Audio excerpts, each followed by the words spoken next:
Oh, hey, look! It's it's one of those things Karina would talk about. Apparently, I've been watching too much Drawfee recently, Sean. I see it everywhere now. Yeah, you sure do. Are you? Is this not? Does this not look like Sonic to you? It is blue. I don't know which is worse now. I really don't know which is worse now.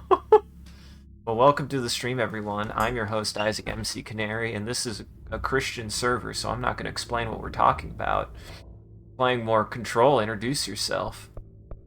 Hi, my name is Sean, also known as the Talking Skull, he, him. And And nothing. And nothing? Wow. Oh, I forgot how much I upgraded the zoom on that. It's an It's a honest to God lot. sniper rifle now. I It's a little jarring almost. I don't think they expected anybody to do what I have done, but I'm glad that this is the kind of game that they let me do it anyways.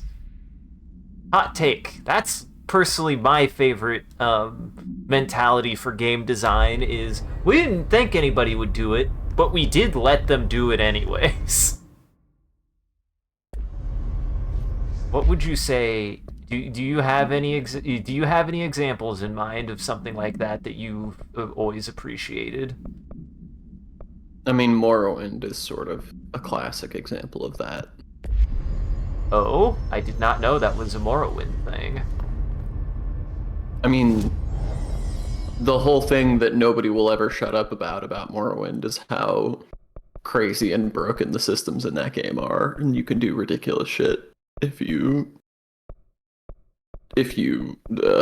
want to break the game. I forget about that actually, because yeah, can't you literally like the magic in that game is very malleable actually in a way that wraps around to being quite fun, even though that game is jank as fuck. Mm-hmm. Oh right, I can't do. You can get up to some shenanigans. I mean, the game wants you to get up to shenanigans. It encourages you to get up to shenanigans. The But you that's can get that's up to my some shit. shenanigans. I mean, for me, it has been and always will be the driving the warthog into the center of the island on a map on the silent cartographer in Halo. That me and that tree have beef. We have like a playful rivalry, I would say, which is why I have sad news, Sean, in the potential maybe good, maybe bad, nobody knows remake that is being made of Halo again. They did remove the tree, and I'm mad about that. They removed the tree. You can just drive straight into the middle if you want to, and I go, buddy, it only feels like something because me and that tree had a parasocial relationship of competition. The tree was there to keep me from driving the warthog in there. So when I beat the tree, I felt something.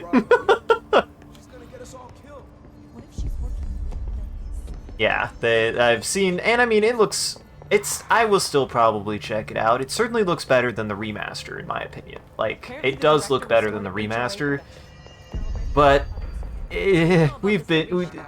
Halo fans have been burned before.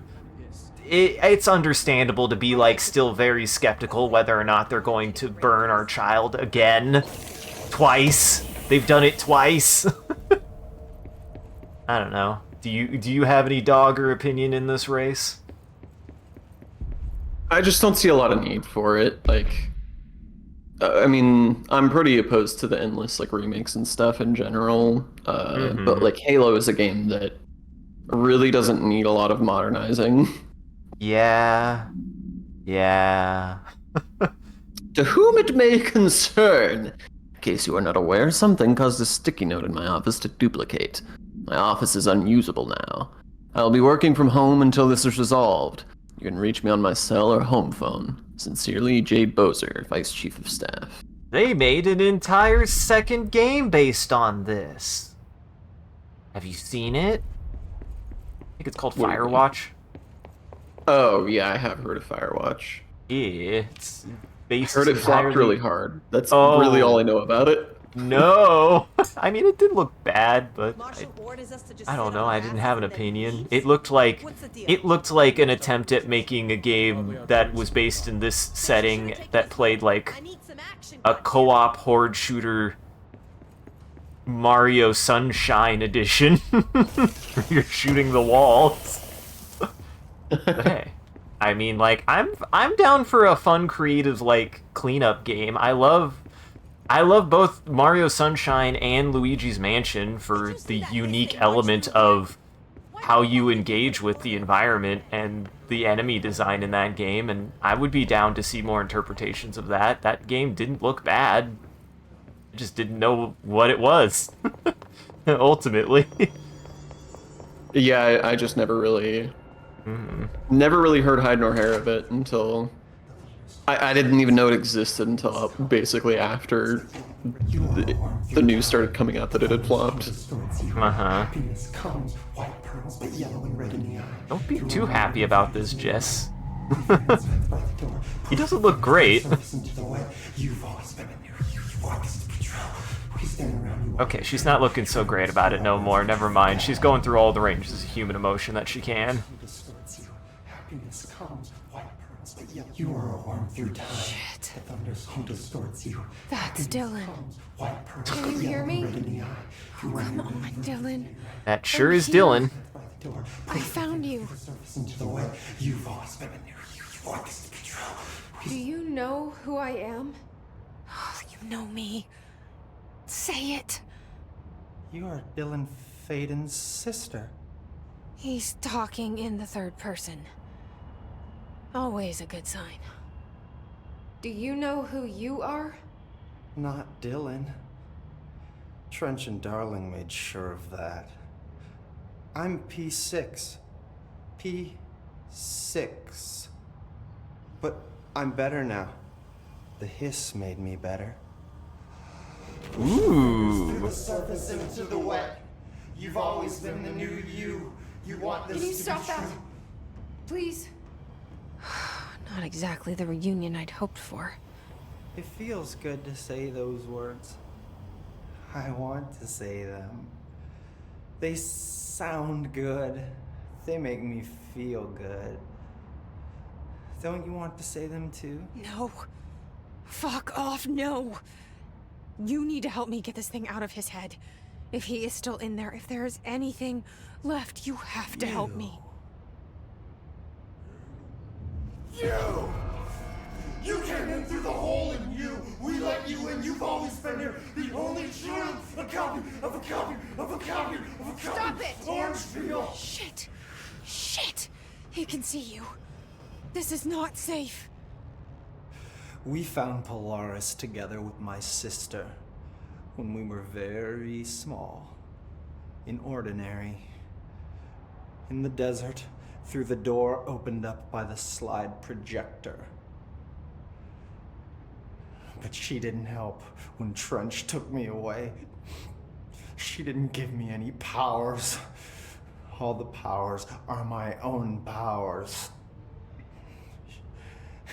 She didn't help when they locked me up for years.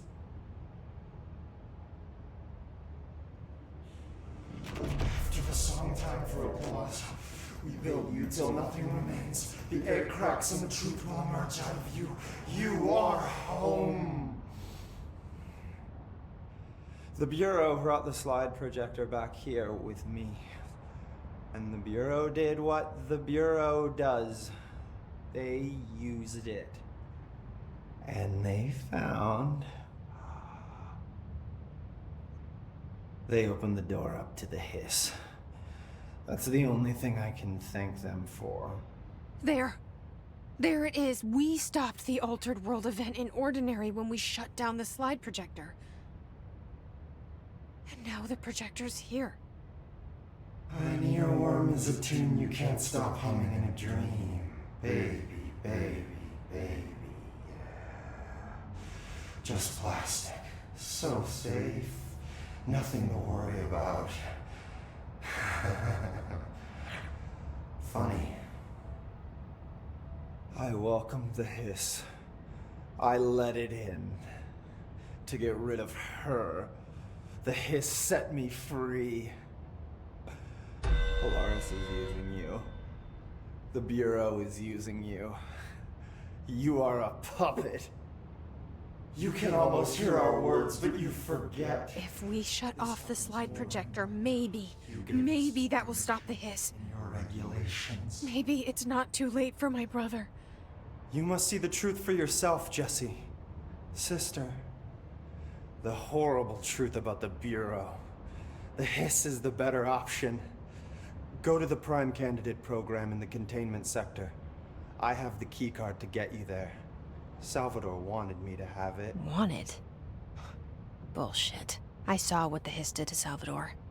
What it turned him into. Okay, Dylan. I'll go. I want to see the truth for myself. I'll go. But only to look for the slide projector.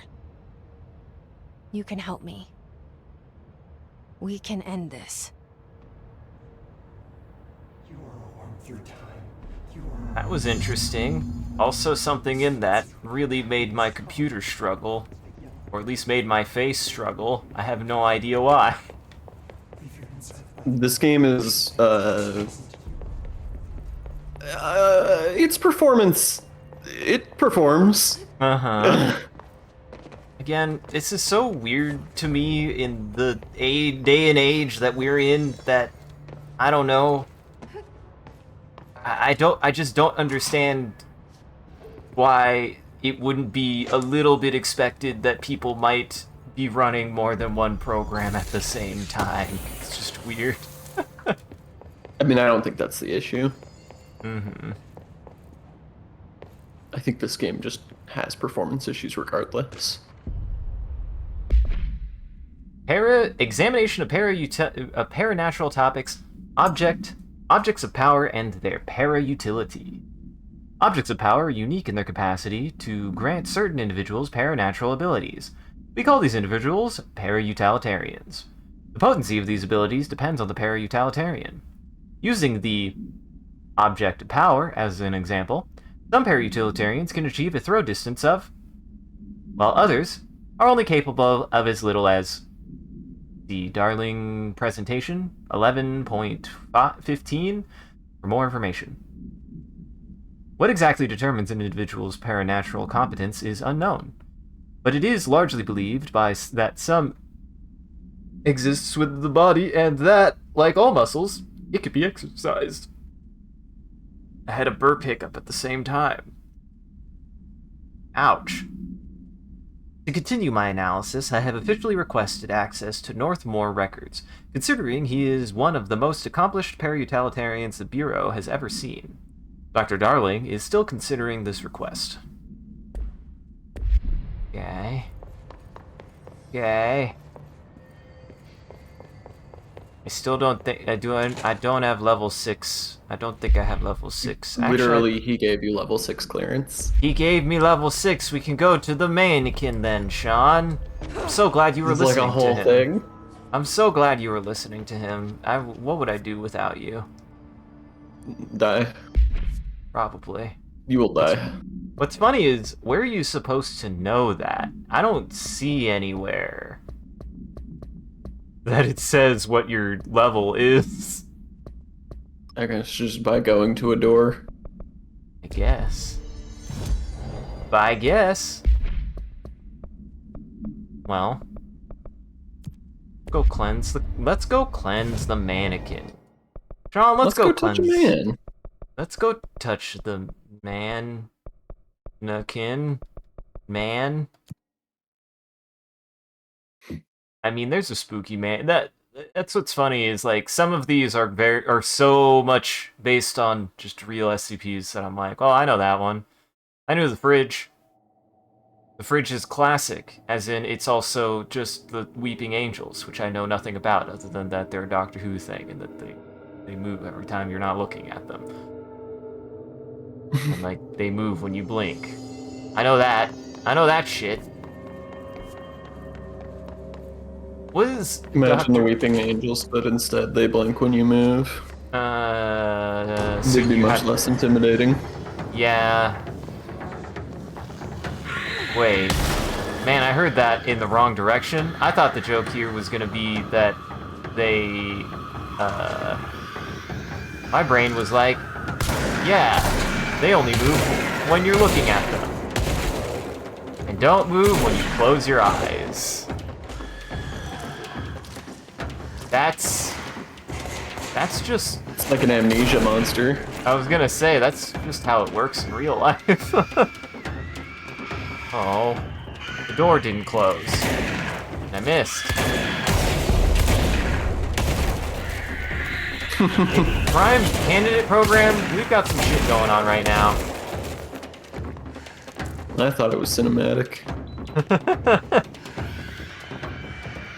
Now, you can't use doors, that's fucked up. No, you can't use doors, that's just fucked up. You might have to go deal with that room. What is happening in that room? You stop? I think they're done, Sean. I think they're finally This done, man Sean. is saying something. It's true. They're not done. I was about to say, the music hasn't stopped. Alright. Oh, hey, the Oh, music's now they're done. Ain't that just the way?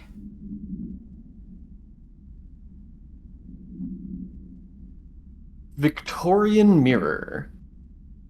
She was admitted to a mental ward for emotional instability soon after relocating to Illinois with her family in 1914.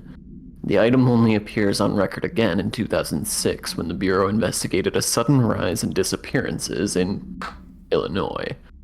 Agents found the item hanging in the local library. They contained it quickly, though the missing people of the town were never recovered. Date August 18th, 1915. We certify that the case of Mrs. has shown her to be a lunatic under the reasons of hysteria, bad company, and imaginary female trouble. Her fixation with the family looking glass is noteworthy, though not an uncommon matter when considering the female disposition. Mrs. Carver is a fit subject for the lunatic asylum, and will remain in its confines until her affliction has passed. Wow, what a dick, Doctor Who the fuck. Well, we'll never know what he had You mean to say. you're not a believer in imaginary female troubles? Nah, I'm only in a belief of extant everyone troubles. You want everyone in an insane asylum. Yes, that way I won't feel lonely. What? I think that's a valid statement. You're giving real Arkham Asylum, Serious House on Serious Earth vibes. I've never read it. So what does that even mean? That's what I hear. It's funny, I've read exactly one comic book. Technically, if you don't count manga, which... Yeah, that's the one. Yep, that's the one. The one that if anybody's gonna read one comic book, it's gonna be Watchmen. I mean, it's good. Quite good. It is good. I like Watchmen. I mean, I don't read comic. Watchmen is one of like 4 comics I've read, so you know, I'm in that boat too. I'm in that picture. I mean, I'll give Watchmen credit, and it's not some. It's one of those things that I don't say this like I somehow never thought like things had artistic value or whatever, but you know, when you're growing up, even you are kind of. When I was growing up, I was still kind of like, yeah, this is just fun, and that's what the value is in it. And Watchmen is one of those things that definitely started breaking the seal on. No, it's really down to artistic intent. There's not a medium that lacks artistry just because it's a medium. Yeah, I definitely think that like, I mean, I've always been firmly on the side of, like you said, the medium does not determine artistic value. But I think of all of the mediums that I did hold on to certain prejudices due to just like societal bullshit. Comics are probably the one that it took me the longest to be like, that's dumb. Speaking of Comics not dumb, are just another way for art to be, and it's dumb to think that they're not. That it's anything other than that. And sometimes it really just comes down to taste. You could just say that I would like to believe that, like, you know, I might not be into comics, but that doesn't mean they don't have artistic value, and that people who like comics suddenly don't have artistic taste. Well, that's the thing too, is like, a medium is not really like, obviously, like, people will have preferences on what mediums they like more, but like, even then, I don't think that unless there's like a medical issue, like if you've got some kind of mental illness that prevents you from engaging with a certain kind of media or something, I don't really think there's such a thing as like a medium that it's like, oh, well, I don't watch movies. And it's like, okay, you've just drawn an arbitrary line in the sand and decided not to watch movies. It's not that movies are bad. Yeah. That's and just honestly, a choice you made for no real reason. If somebody's going to draw that kind of line, they're just a person I probably would. That's a judgment of them, not a judgment of movies. I'm just not gonna like that person. Sorry. I think all media does have a place. So now, not all media is good, but all media does have a place.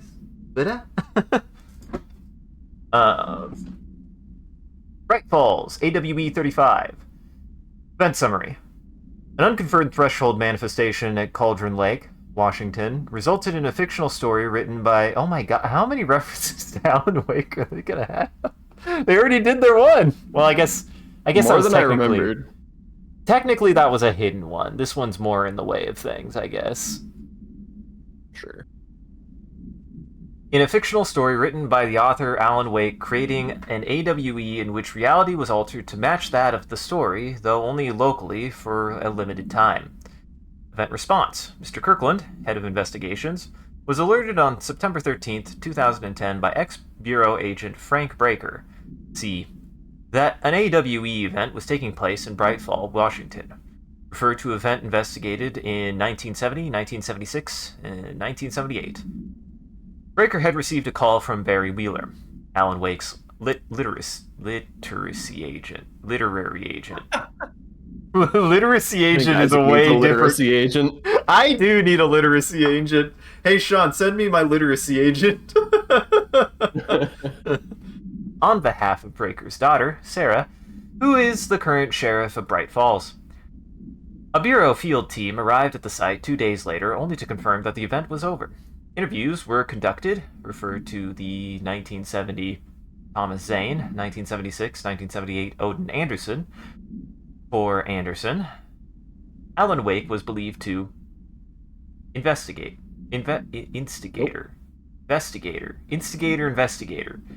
Really, man, I really need that literacy agent, don't I? I think I am your literacy agent. Thank you. You do your best. Eyewitness reports highlight an old light switch, possible object of power, that missing. Wake was not found at the scene. Reports claim he dived into the lake, but no body was recovered. Oh, actually, yeah, no, that was right. I really need my literacy agent today. I thought that was a typo.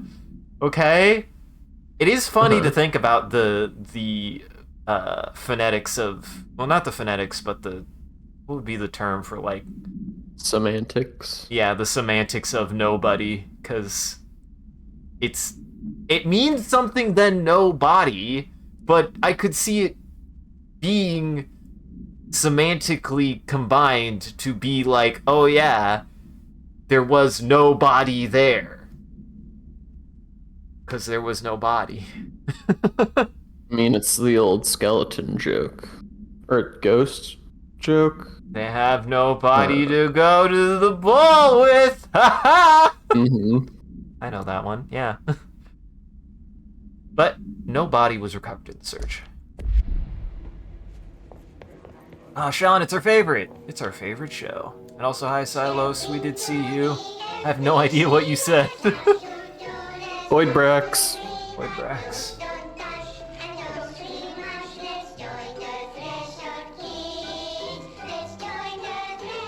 I hope we get to see Mr. Bones, Mr. Skeleton. I don't remember his name now.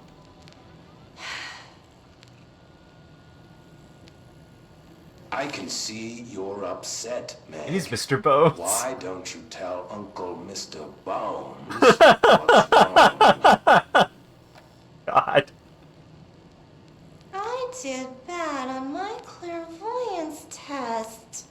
You can't ace every test, Meg.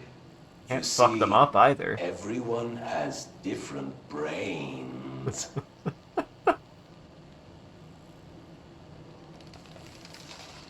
Some brains can talk to each other.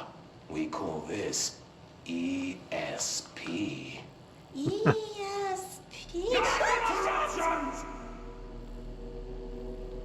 Some brains can lift objects like a baseball. Talk about a fly ball, eh, Meg? No interruptions! So who cares if you fail your clairvoyance test? Maybe your brain can throw baseballs, or talk to dead people, or make friends blind. Incredible. Oh, good. Once Yeah. we know what your brains can do, we'll know what job to give you. And if your brains are just right, you'll get to sit in the big chair. Big chair, he says. You're sitting in the big chair right now. Look at that. Wow, that is a really big chair. What if I don't want the big chair? What if I don't want the big chair? Everyone wants the big chair, Meg! That's why we're all here. Use those brains to listen for once, or the only chair you'll get in is the one with straps. Brutal. Damn. But you do get a sick ass gamer chair. That's what I got out of that. I wish things had gone differently in Ordinary for us. Wishing won't change things. I'm sure he's Finding doing the fine. projector will. Ordinary. There's so much coming together in this one case. A new object of power, something we have not seen before. I mean, coming from me, that's saying something. And the boy, Dylan Faden, prime candidate 6, and the sister as well. Once we catch up with her, but the boy, so much potential. We're talking Northmore level readings here, and I don't want to invoke his name. It's completely different circumstances here. It's remarkable. It's one. Oh, wait. Oh, nope, you're not There was an done. incident. Yes. I thought they were done. I almost did something really stupid.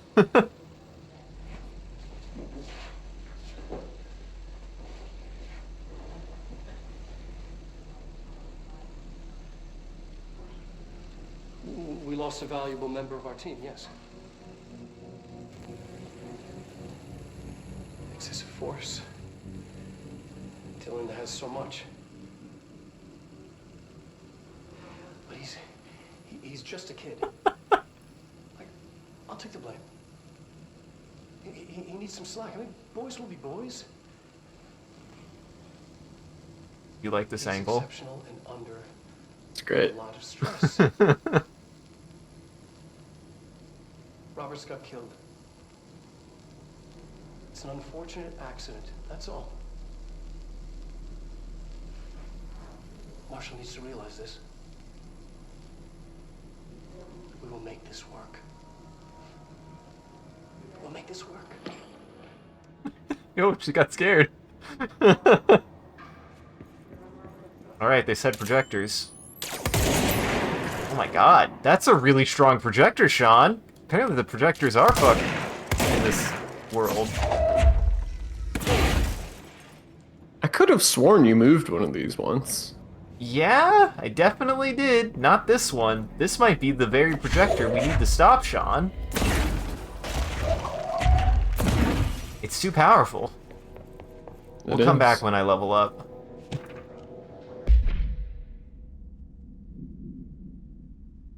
Agent killed during involving codename P6. Autopsy findings. 1. Blunt force injuries of the head and neck. 2. Extensive trauma of the abdominal region. A. Lacerations and contusions of the upper and lower torso. B. Fracture of the spinal column between the L1 and L2 vertebrae. C. Avulsion fracture of the 3rd through 10th ribs, left and right. 3. Blunt force injuries of the extremities. A. Abrasions, lacerations, and contusions of the extremities. B. Dislocation of left and right elbow. C. Dislocation of left and right knee. Conclusion. After examination, it was determined that the cause of death was internal bleeding that occurred when was contorted through his... Why did he pull his intestines out of his mouth? Why wouldn't you? Also, based on the way that they described the disjoining of the elbows and knees, he just folded his arms and legs backwards, and that's a big no-no for me. That's like the most hyperextension a person could possibly experience.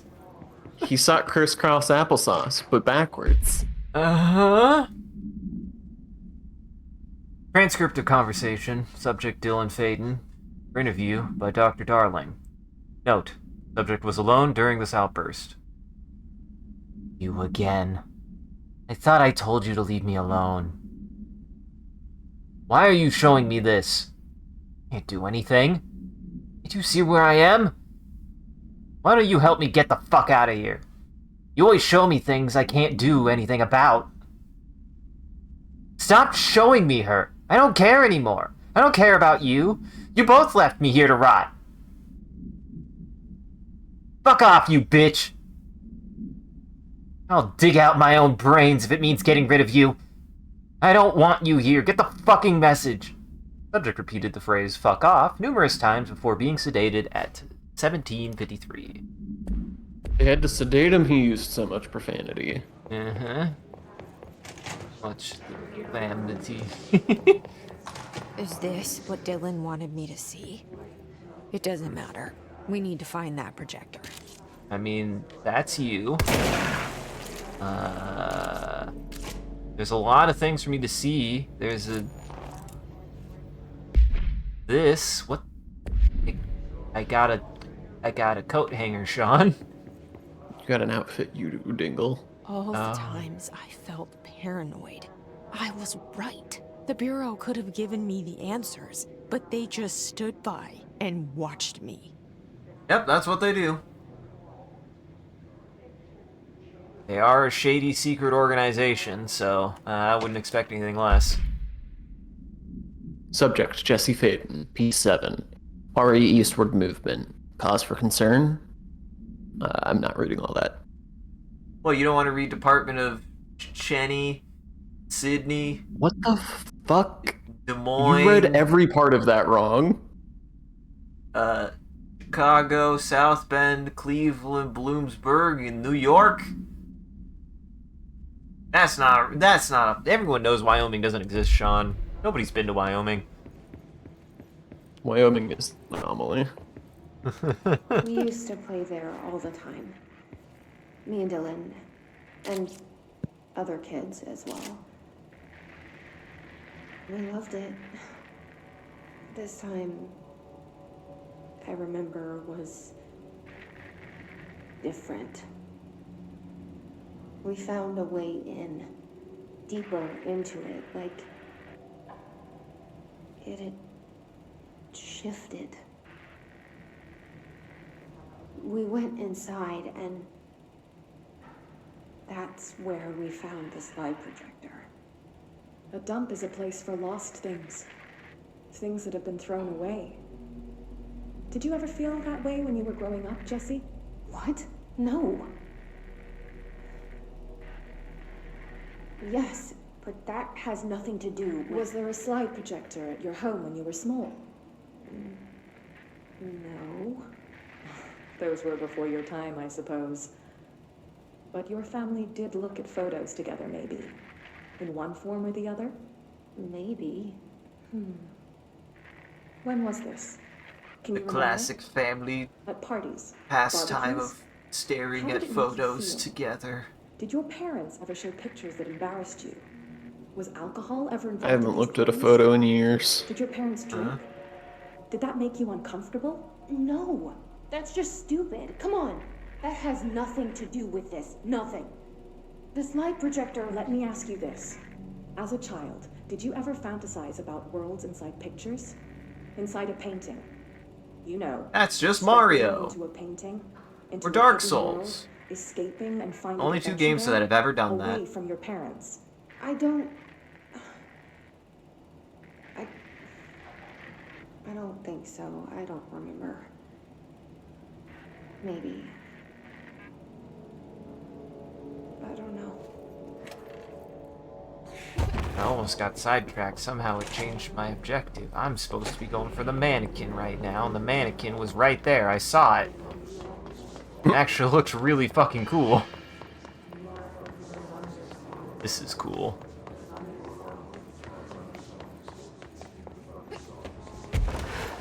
Hey, look. That was easy. Hi, man. Hey, man. Hey, man. God, the only thing creepier than one mannequin is a few dozen of the damn things.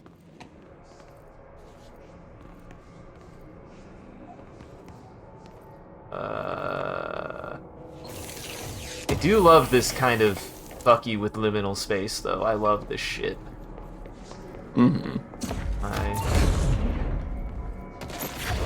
Why? Can't even hit them. Well, okay, yeah, you can't affect them.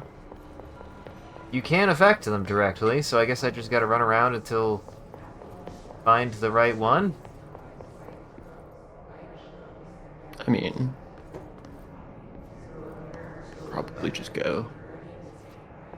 What? What the hell? Yeah, I guess there's a few more than I expected. See... No. Oh? Yes?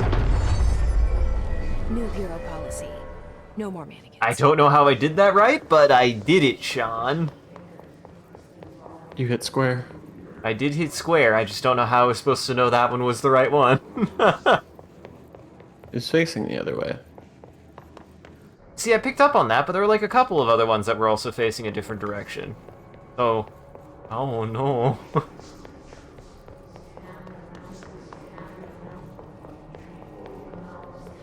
I mean, I love...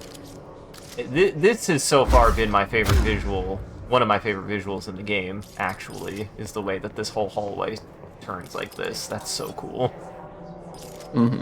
I love when the space gets all warped and wibbly.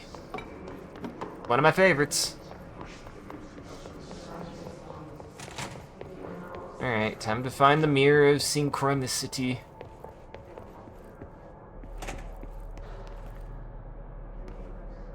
Open box. Open box. Well, Sean, what have you been up to? Played a lot of What happened Hades in Ordinary 2. here? Mm-hmm. That's the place to start looking. You've been telling me about Hades 2. How have you been enjoying it? It's good. I have a lot of mixed feelings about it, but at the end of the day, it is more than anything else. It is more Hades, and Hades is one of my favorite games. So I can only complain so much before I have to admit that it is just a very good game still. I mean, I just had the thought of like to kind of like process what it is that it's like. It's still just like because it's a sequel, it feels sometimes easier to be more critical. I think it sucks a little bit because when you think about it, that's only because you have a reference point to compare it to now. more so than like anything it's that not doesn't just have a that. sequel. Like, so I mean, I'll read this first. I see your creepy teeth delivery and raise you a dead dog. Yeah, like a straight up deceased dog. Had a collar on it and everything. Been rotting in that box since they packed it up. Go ahead and imagine how that smelled. So don't go whining to me. Wish I got to watch a parade of human teeth.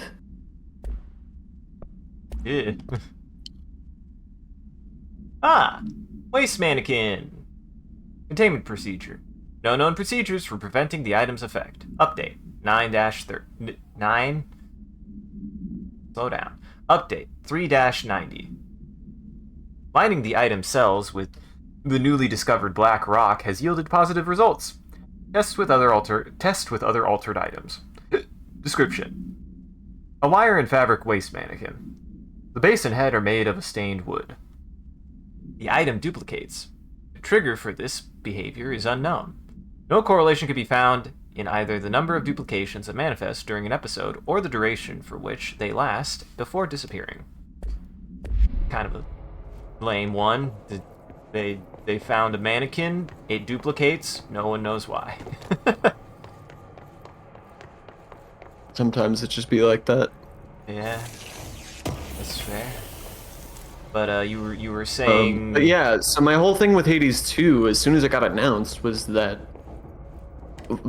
So Supergiant is my favorite game developer, and has been for a long time now. And part of the reason for that is that they are constantly pushing design boundaries.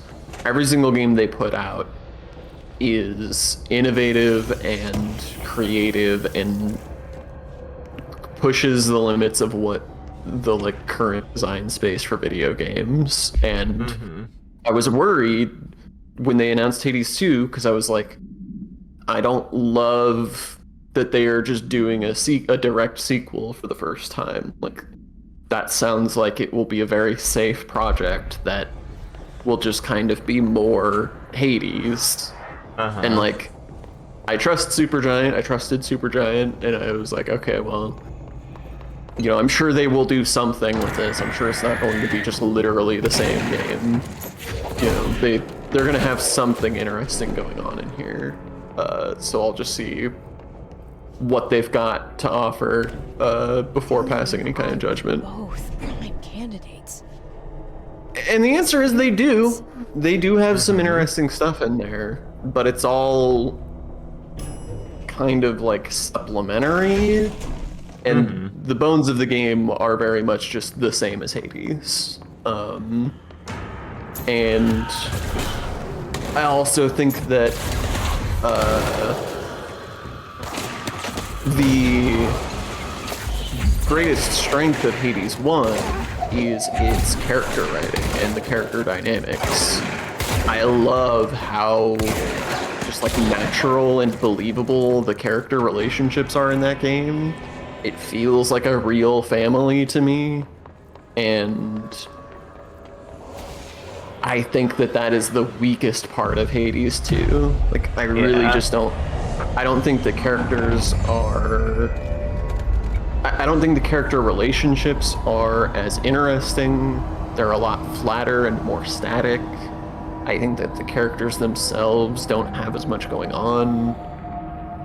Having just completed my first successful clear of a run, I have thought for the entire game and still think that the primary antagonist is mostly just an antagonist TM and not like really any kind of narrative surrounding that. Like, it's not that they couldn't have done anything with it, because, you know, without spoiling anything, it is another situation where it's like an all in the family kind of thing, but they just don't do anything with that, and there's no sense of like these characters having any kind of anything to do with each other or feeling any kind of way about each other. And that doesn't just include the antagonist, like that extends to most of the main characters in the game, which is just really unfortunate, and it's a real it's a real letdown coming off a direct sequel to a game that maybe did that the best of any game I've ever played. Yeah, because I mean, like, if I remember, which ironically I think is poignant to say here, and I don't, like, I got my first playthrough done. I was like, okay, I think that's about it. I'll wait until more comes out, because like part of the appeal of the first game is once you do finally beat Hades, you suddenly learn, oh hey, you're not done. There's more story, and then the goal shift changes. But I will admit, it does not sound like it feels like that's as strong in Hades 2. Like you're not now. There doesn't sound like there's now more story incentive to figure out what the hell is going on. You just do it again and maybe get more story, but it's not as compelling.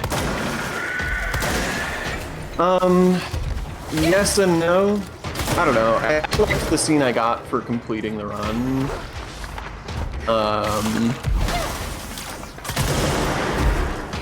And I think that it will feel very familiar to people who played the first game. But it just feels very mechanical. Like, the conversation that you have at the end of the game, or at the end of the first run, although it is a conversation between two characters that it's exciting to see them talking, the whole conversation is just nuts and bolts of like, okay, antagonist McBad guy is gonna come do antagonist McBad guy stuff, and I need you to help me stop it. And it's like, okay. I don't know. It was a good conversation. I liked it, but like, I just feel like all of the relationships are flatter in this game, and a lot of that has to do with the fact that the antagonist just doesn't. Nobody cares about the antagonist, and the antagonist doesn't care about anybody else, and they haven't like made a point of that either. It's not like a point of tension in the story. It's just there is no tension in the story. Yeah, that was one thing I was worried about, because I kind of got that from Chronos. Is like they for me at first I was like, oh, they're just kind of, you know, you'll get more as it goes on, surely, because it's got something to do with family dynamics, but it sounds like they just continue to either put that off or not explore it, which is very awkward, because Hades had that coming right out the goddamn gate, in my opinion. Yeah. And again, like, I want to reiterate that, like, it's still a very good game, and I'm still enjoying it. But yeah, I feel like it is exactly what I was worried it was going to be, which is a very safe retread of the first game with some elements tweaked or reworked or changed in ways that are kind of interesting, and other ways changed or tweaked or reworked or just not done as well in ways that I am not as fond of. And like overall, the net effect is just some more Hades levels to play more than anything else. But that's not to say there's nothing new. And I do like some of the new mechanics. Particularly, I like Celine. I think Celine is fun. Yeah. She's also, I think, my favorite new character. She's great. And her art's amazing. And if there's anything to be said, yeah, that game looks stunning. God, that game looks amazing. And also, like, just... I will say, like, they expand. There's a lot of games still in Hades too. It might be retreading, but it's still like a lot more as well. Yeah, there's a lot of content in the game for whatever that's worth. I mean, there was. It feels like there's a lot less narrative content and a lot more mechanical content, which for a lot of people will probably be exactly what they want. It's certainly the biggest area that Hades 1 got criticism for, is that it could be repetitive. And they've definitely taken steps to alleviate that in the form of giving you alternate things to do aside from just going and doing the main path over and over. But I don't. I'm glad that that is a thing, but I didn't ever feel the like repetitiveness of the first game as much as some other people did. Yeah. mean, that's the thing, Sean. It wasn't repetitive for us because we wanted to get to the story. So it being repetitive just meant we enjoyed that we were playing the game as intended, you know, and not minding that it was repetitive because the new stuff that we were getting had everything to do with the narrative. Well, that, and also, like, I think the heat system does a lot to keep each run feeling fresh and different and letting you like, push yourself to just the degree that you want to. So, like, I got a lot of mileage out of heat in that game and did not feel like I had run out of meaningful heat runs to try until about the time that I finished the I think I was probably about done a little bit before I got the third ending, and I pushed through to get the third ending because I felt like I was close to it. But I got a lot of mileage out of the heat system, is what I'm saying. Yeah. Also, guess who just had to inspect an inbound delivery of like 100 teensy tiny little boxes? Me, that's who. And you know what was inside each one? A single human tooth. Fucking gross.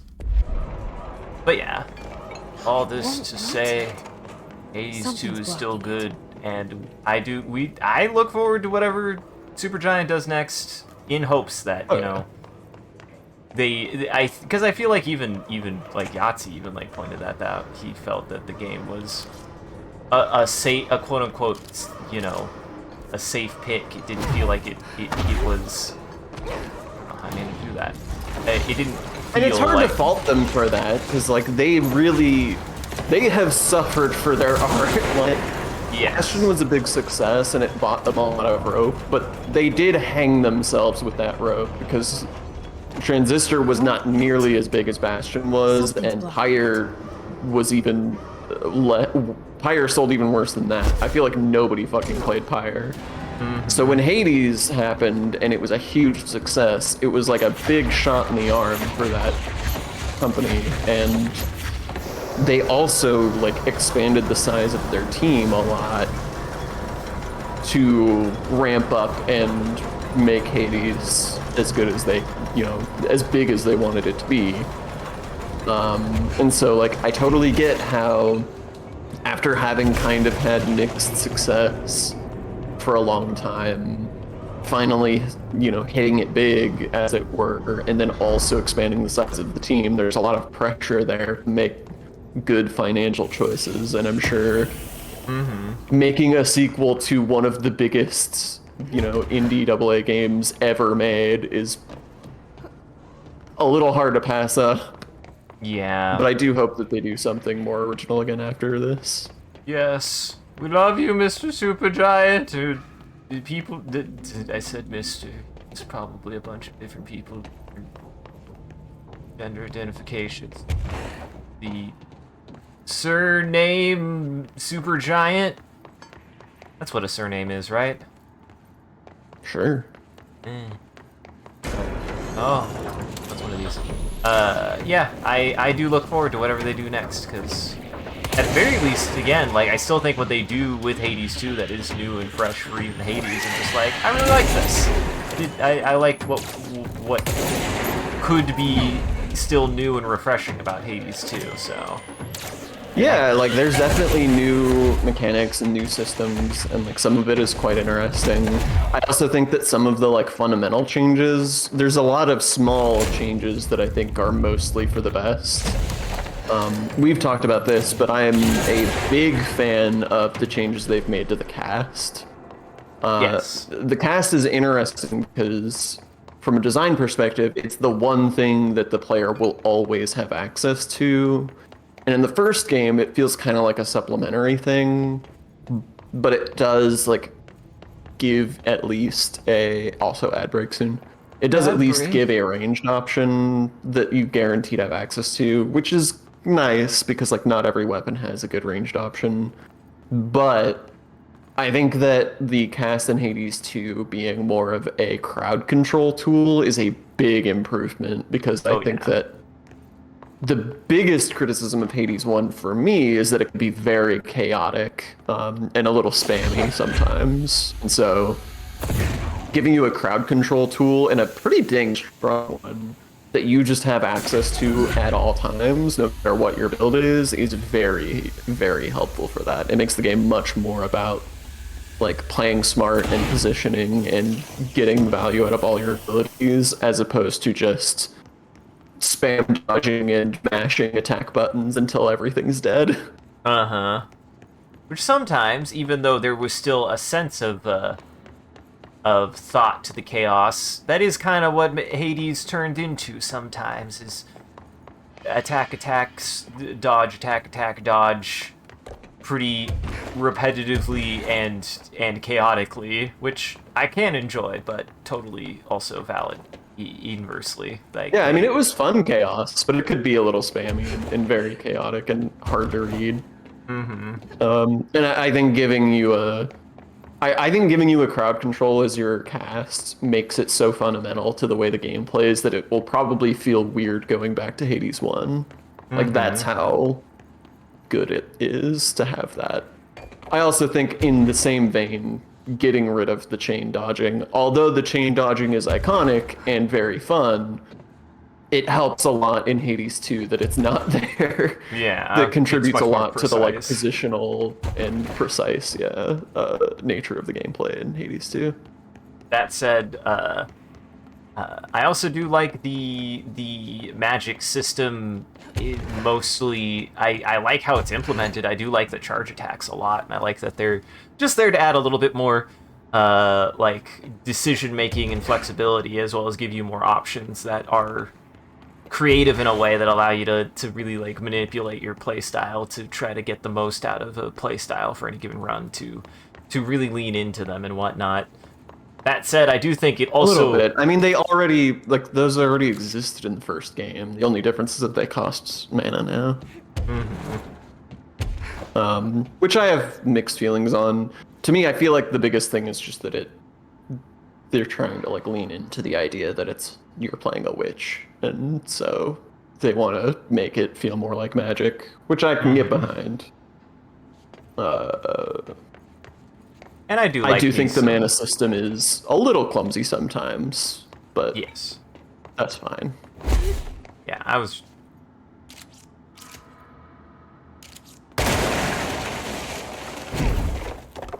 Idiot. You discovered a secret. I did discover a secret. You had to do it during the ad break, didn't you? I did have to do it during the ad break, because I thought I was just getting some bullshit that I saw that wouldn't be anything important. Well, anyone who doesn't have ads, you get to see something special, and if you don't, go watch the VOD. I'll actually admit, I'm like getting to a little bit of a point of I like the intent of like waiting until ads are done, but the other half of me is like, yeah, but I want to keep the flow going. It's always rough. It's 50-50. I'm not antsy. Shut up. 3 minutes is a lot of time sometimes, though. But yeah, I like a little bit of resource management in my action games, and trying to find creative ways to do that. I think at least Hades 2 was trying to do something with that with the magic system. If anything, I'm more probably just mixed about the concept of priming, because I think that's a pretty harsh debuff that you get sometimes. I think that I mean, one you is say the that most you get sometimes. You only get it if you choose to take it. Yeah, and sometimes the choice to take it is like, that would be really good. Well, then that means they've done their job well, if they've made it tempting, even though it's a harsh penalty. Besides, you can always get magic potion to upgrade your mana, so if you're really that strapped for mana from priming too much, you just go get more. I mean, assuming you roll it, it's not guaranteed to be on offer. Just get more mana. Just get more mana, forehead. Is it mana or is it mana? I've heard both. Depends on if you're pretentious as hell or not. It depends on if you're British or not. Maybe? Welcome back from Mana ads, does feel like a everyone. much more American pronunciation, but I don't honestly know. They put Manor on my hot dog. I only do catsup. Oh, hey, look, a Katarina. That isn't a cat at all, that's an airplane. Wow. John doesn't know his obscure World War II boat planes. That is an obscure World War II boat plane. Yeah, that's what I said. Gaslight me. Don't you gaslight me. Hades 2, everyone. It's pretty good. Story, the first one. I like it. Been better, though. It's good, I like it. I hope they put out something a little more bold next time. Yeah. I hope the success allows them to... This is the other thing. I think it's totally fair to be like, hey, if this is the kind of, like, safe pick they needed to be able to feel confident about making another game that takes more risks, I'm totally here for them to do that, too. Like, if you need to play it safe for a game, that's totally understandable, and I hope that the success from it will help supplement being able to make more of a risky game next time.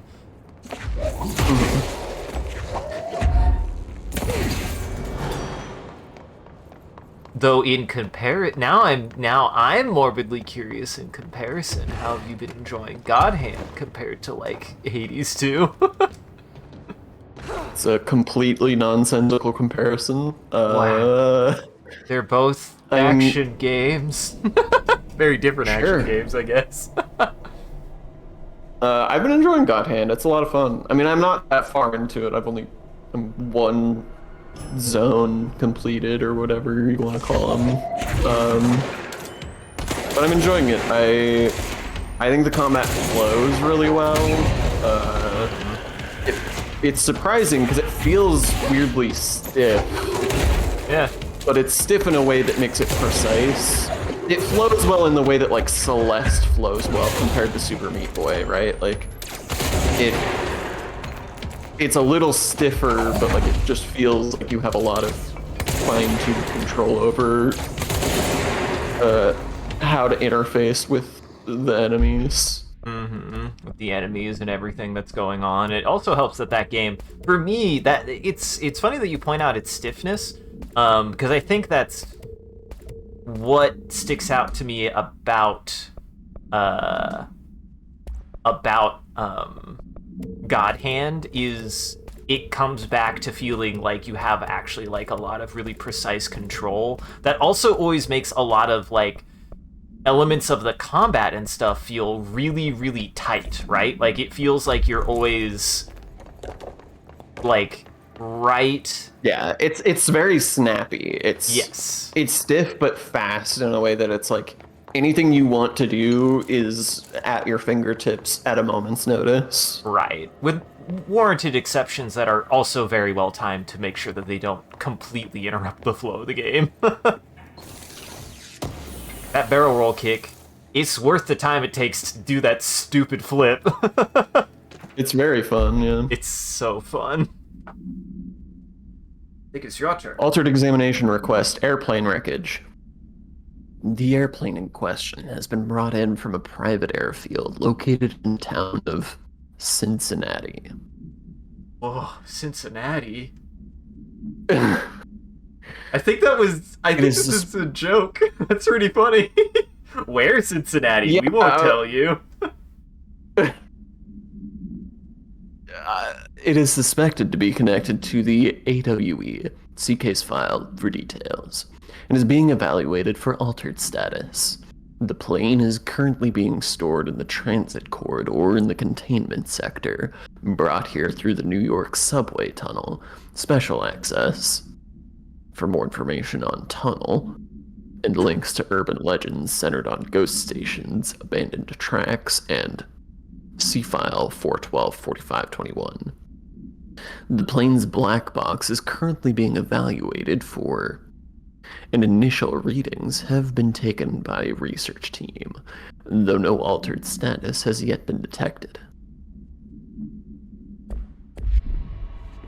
Do you want tunnel? Do you want more about the tunnel? state of Cincinnati. Uh-huh. Man, there can't be more than one Cincinnati in America. There's only one. The one in Cincinnati. Oh, I believe in you.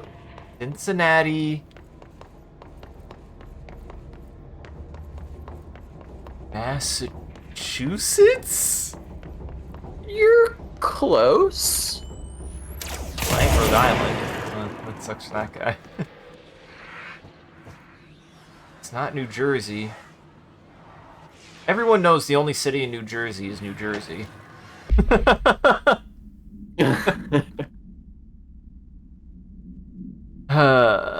Witness testimonies.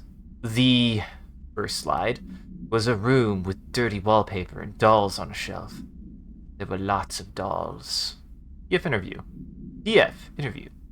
2002. The house was empty. No one lived there. We played in there a lot. It was our secret playhouse. JF therapy session. 2010. I went to school with Neil. Some kids called him Nosebleed Neil. Oh, note likely Neil Hosenberg missing. It was mean. He had asthma. Tom, no, likely Tom Barlow, missing. And his gang, Freddy, note, likely Frederick Bartwell, missing. Hugo, note, no one by this name was found in public records. Bullied him. We brought Neil to the dump to play. EF, interview, 2002. Extrapolated information. Unconfirmed existence of additional slide. Designated house. It's the house! It always comes back to the house, Sean! It's always inside the house. I need to get back inside that house. Though I am making some changes that I will probably just make time to get back inside that house, I promise. You're listening to America Overnight, celebrating 29 years, shining a light. You take too long, I'm gonna start coming over to your house and reading it to you. You could be my audiobook. I'm just like working on stuff and you're just sitting behind me reading the book. I don't know what would happen if you found out, brother. The men in the suits. They told me it was an industrial accident. This is something else. Something nobody talks about. Ordinary. This certainly doesn't sound very ordinary, Colin. No, not ordinary. Ordinary. It's a town. And it wasn't an industrial accident. I mean, that's what they said. But that's bullshit. Whoa, please watch language, Colin. No, snooze, watch your profanity. There could be children watching this 2 a.m. broadcast. Uh-huh. I'm one of them. I'm baby recorder on the air. The town's there. It's still there. So the population of an entire town disappears, yet the town remains. Tell me, was the phrase, there is no salvation written anywhere? I'm not sure. The same thing happened in this area. A village called Fort Verde. More than 600 people just up and left. The government said they were fleeing their white horses, but we know the truth. It's a real Croatoan situation. As predicted by my regular guest, Dr. Quincy Williams. Abduction? You mean aliens? That's bullshit! I know they're lying! Now I warned you about the language, Colin. I'm afraid we're gonna have to cut you off. Good timing, too. It's time for a short break. Hang in there. America Overnight will be right back. Who's whispering in my ears? I'm trying to listen to audio logs, damn it. That clock was broken. Well, I'm sorry. Ordinary. An AWE occurred in the town of Ordinary, caused by an object of power, slide projector, ID Oopies, discovered by local children at the dump outside of town.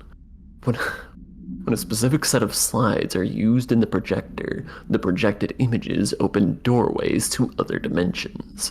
Multiple slides were used by the children, resulting in the disappearance of the town's adult population.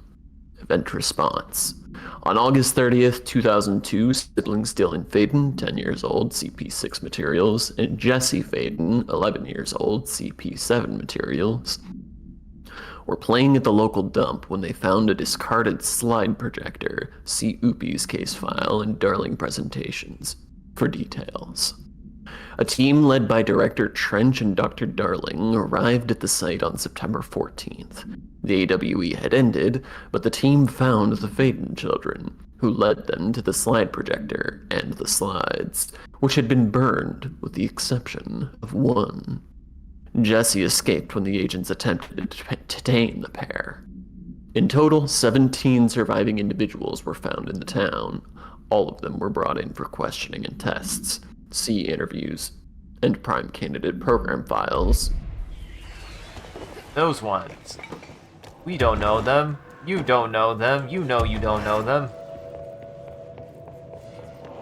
You're not gonna watch the... Oh, you're looking at the broken clock, I see. What's so broken about it, Sean? That's not how a clock works. It's not going. Maybe time just worked different. That's a pretty strong clock, actually. I might take it with me. Look, now it's spinning. There you go. You can tell time now. That's true. You fixed it.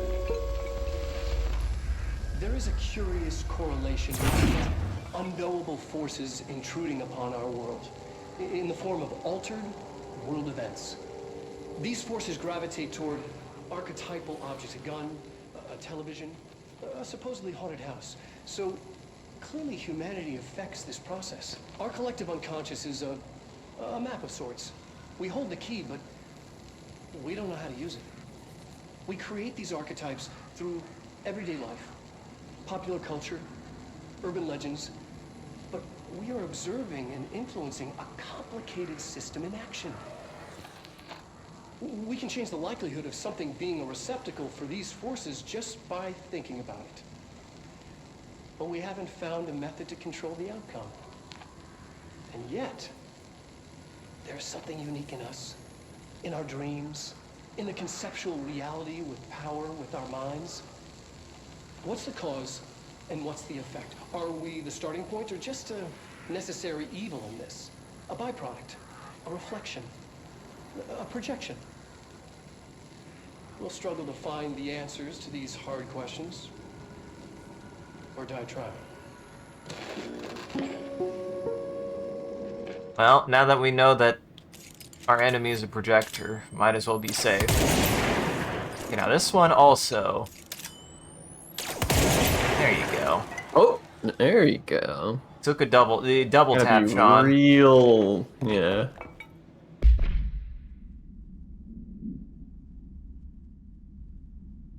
Did you read the last one? No, I read the last one. I sure did. You did? You did? What? Wait, which one did you read? I read the one about them finding Jesse and... Oh, yeah. My bad. Let's see. Town proper witness testimonies. Jesse and me followed the dung monkeys to the cave. There was a lot of them. More of the kids from town had joined up. It was real scary. Jesse grabbed the projector, and we ran as fast as we could. They chased us. I fell and hurt my knee. Jesse tried to help me, but the dung monkeys were coming. They were just about to get us. But then Neil showed up. Neil looked like a dog, like a melted dog, but I knew it was him. Neil said a lot of times he didn't like being a boy because Tom just beat him up. I think he liked being a dog. EF, interview 2002. The projector wouldn't turn off, so we changed the slide to hand. I heard her immediately. She promised to help. Oh, I just realized. Okay, I know who DF and JF are. I am. Jesse said we should call her Polaris. It's because she was doing stars. School. Extrapolated information. Additional slide designated hand. SID 36 is verified and in Bureau possession. Unconfirmed existence of paranatural entity designated Dog Neil. Dog Dog Neil. Neil. Glad we both really liked that. Missed. I mean, Dog Neil is, Dog Neil's a classic for sure. I will get there eventually. It's gotta be persistent. Uh-huh. I'm just glad they didn't respond until I finally got there. They were sleeping.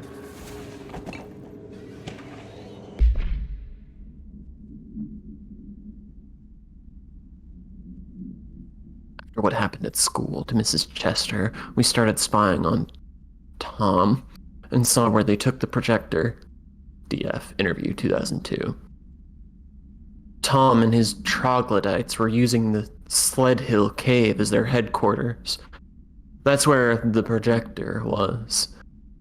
They'd been using the temple slide. We called it that, but really it was a broken concrete thing, like a warehouse or a bomb shelter or something. Very dark. The Knot Mother lived there with her babies, children, I don't know. She was feeding Tom and the others her milk. They were changing into little monsters. We called them dung monkeys. JF, Therapy Session 2010. Extrapolated information. Unconfirmed existence of additional slide designation temple. Unconfirmed existence of paranatural entity designation Knot Mother. Not mother. Not the mama. Not the mama. Not the... I've never seen Dinosaur. Annual evaluation of Dylan's That show is patient, ugly. P6 performed by Dr. Carla Vaughn. The questions asked here correspond to the 5th iteration of the Gunner's psychological assessment. Gunner! Are you ready, Dylan? Let's begin then. I don't want In a anything single that's the word, Gunner's describe psychological the world assessment. around you. Where's Cassie? Dr. Darling is out of the building today. He's never out. He didn't want to come, did he? He never visits, not since Roberts. So tell Darling it wasn't my fault. I couldn't control it yet, but I can now. I learned. Will you tell him? In a single word, describe the world around you. A prison. A cold, empty prison. Not even a poster on the wall. What is the next number in the sequence 3, 6, 9, 12, 15? 18. What day is it today? How the hell would I know? It's not like you give me a calendar. You find a rabbit in the woods. It is breathing, but not moving. You cannot see any blood. What do you do? Leave it. Expand on that. It doesn't matter. The rabbit's not real. None of it's real. What day is it today? Do you enjoy asking people questions that can't be answered? Is this what gets you up in the morning? What you dreamed of doing as a scared, stupid little girl? Can you describe a dog to me? In Ordinary, we had a prick. Nosebleed Neil. And when it all went crazy, you know what I mean. Nosebleed Neil turned into a dog. Or something like a dog. What day is it tomorrow? Fuck off! I don't know! There is no calendar! How can I fucking know? Dylan, calm down. Fuck you! Fuck you and fuck Casper! Hey! Are you watching this, you old fuck? Did you send your bitch because you're too scared of me? Where is Casper? Security, get a team in here. I need... Well, I don't think she lived, Sean. She was not a friendly ghost. Uh-huh. Only the friendliest ghosts allowed. Man, I have not thought of...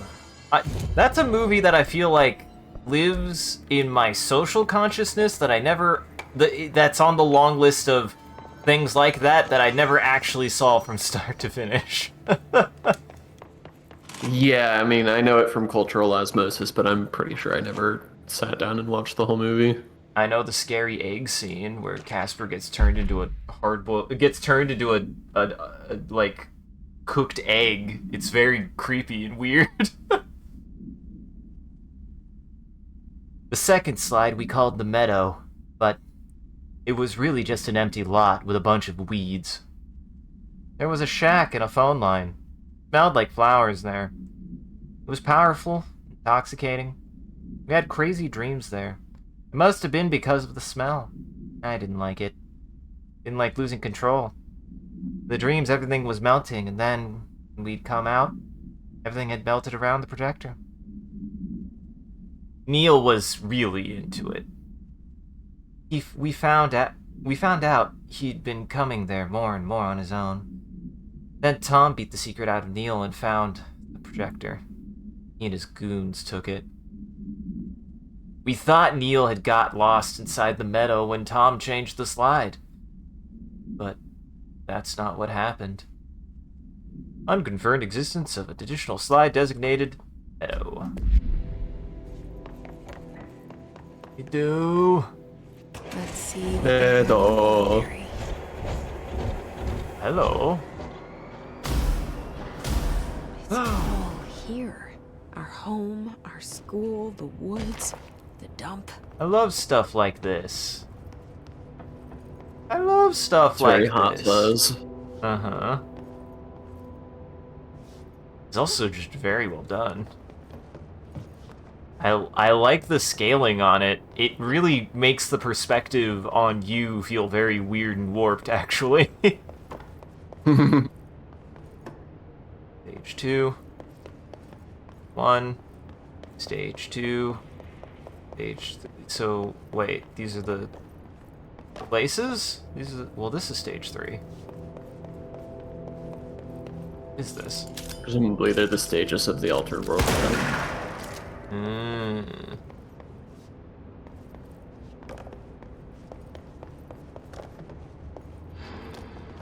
Oh, okay, I see. It's a line.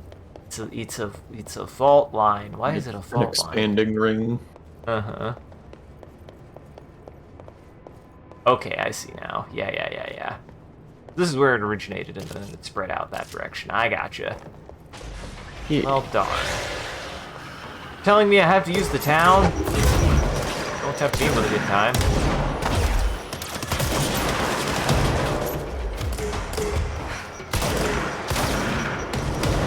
Well, I'm glad you're enjoying God Hand, though, Sean, because that game, it's something that I will never seemingly shut up about. So I'm glad that we have the kind of friendship in which we keep on talking about a thing and then eventually just make the other person experience that thing too, so we can talk about it together. It is the way. No, yeah, I'm enjoying it quite a bit. It's a lot of fun. If I wasn't already in the middle of a game that I was like slide projector in the dump day deep in, that would be my main thing right now. Is that where they keep it? I like the combo system. I like the I like that it lets you just sort of put all of your moves wherever the hell you want them. Yup. Up to and including making terrible mistakes. Yup. I mean, up to and including trying things that could be terrible mistakes and having them turn out to be amazing. Yup. That's what's so good about that system, right? Like, so much of that game really does actually hinge on, weirdly, an acceptance of, like, try things that are different, try to find things that'll work for you, and be willing to fail a little bit until you succeed. Like, that game actually really does encourage you to, like, fuck up to figure things out in a way that's, like, entertaining and not a complete ball breaker. Mm-hmm. And it very much, like, I mean, you mentioned a while ago that, like, you feel like it's a game that whenever you fail, you immediately feel like, no, I can do this. And I think that a big part of that for me is that, like, the way that playing that game feels, it kind of feels like holding on. It feels like you are holding on to a wild bull for dear life. And when you fail, it's just like, oh man, if I had just held on for like a couple of extra seconds, I'd have been there. Yeah, I can totally do that. Yep, and that's why it's hard not to be like, no, this might be one of the best action games ever made, because I haven't played an action game that even feels close to that, and they're literally action games. Aside from like things that get closer, things like Armored Core 6 and stuff, but God Hand is like that experience through the entirety of the game, in my opinion.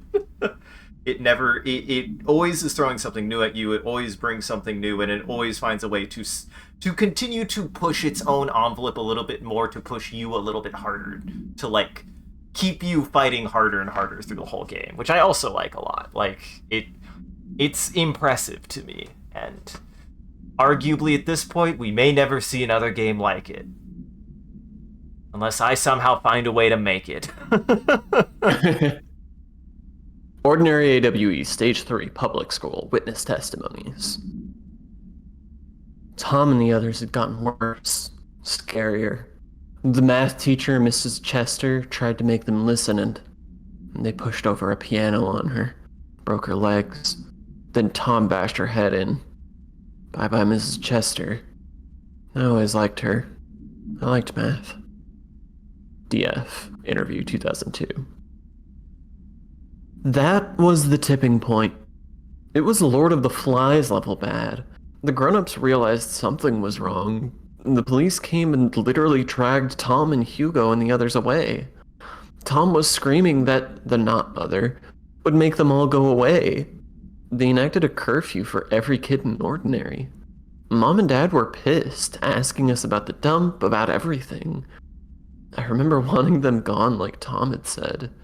When we woke up the next morning, pretty much all of the adults had just vanished. Was I responsible? Did I don't know. JF Therapy Session, 2010.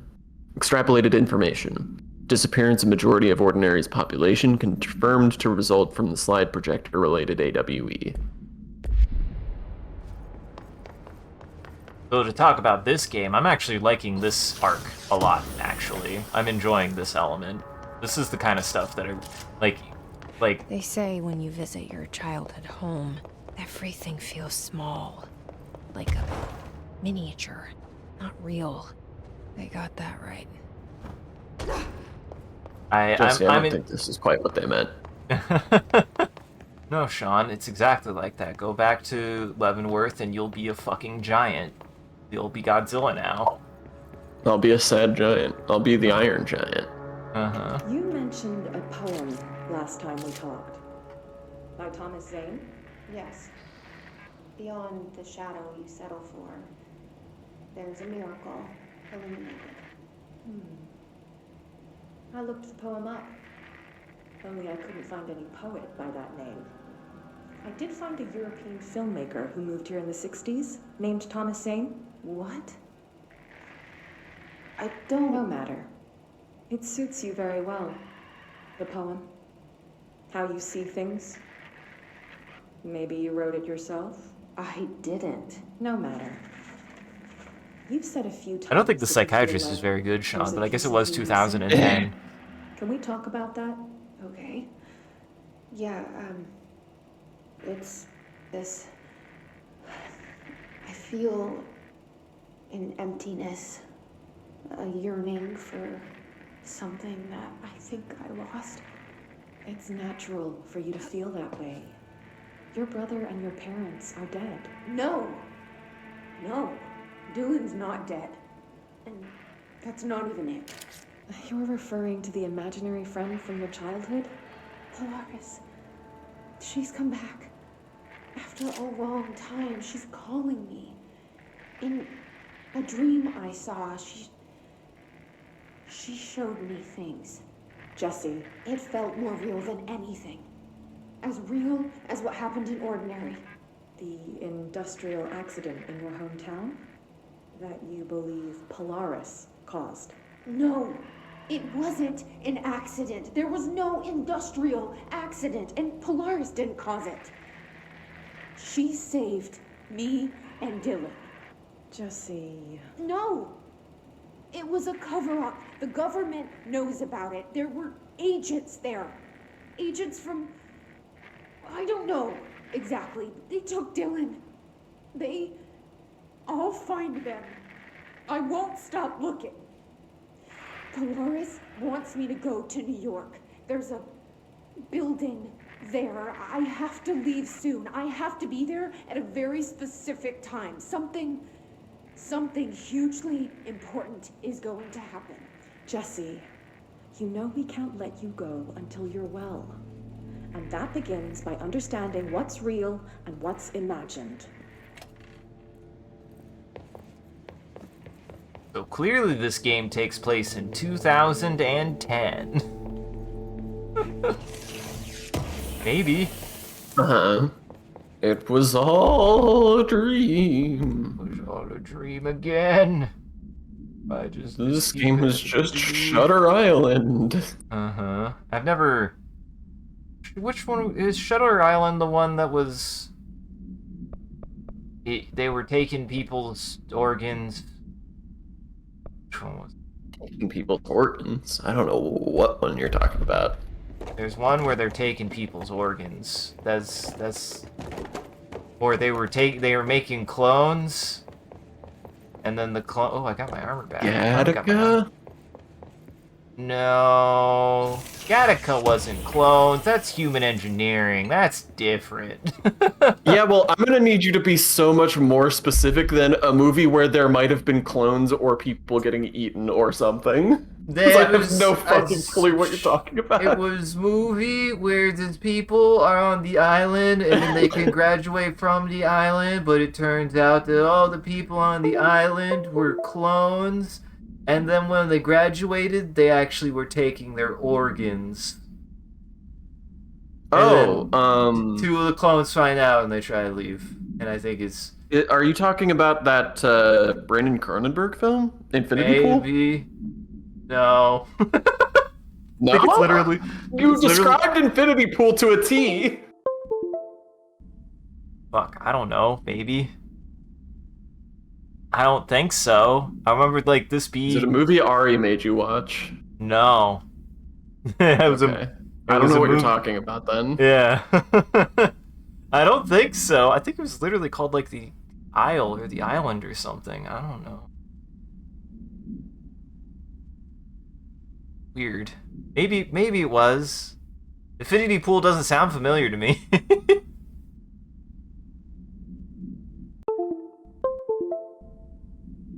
Don't worry about those sounds.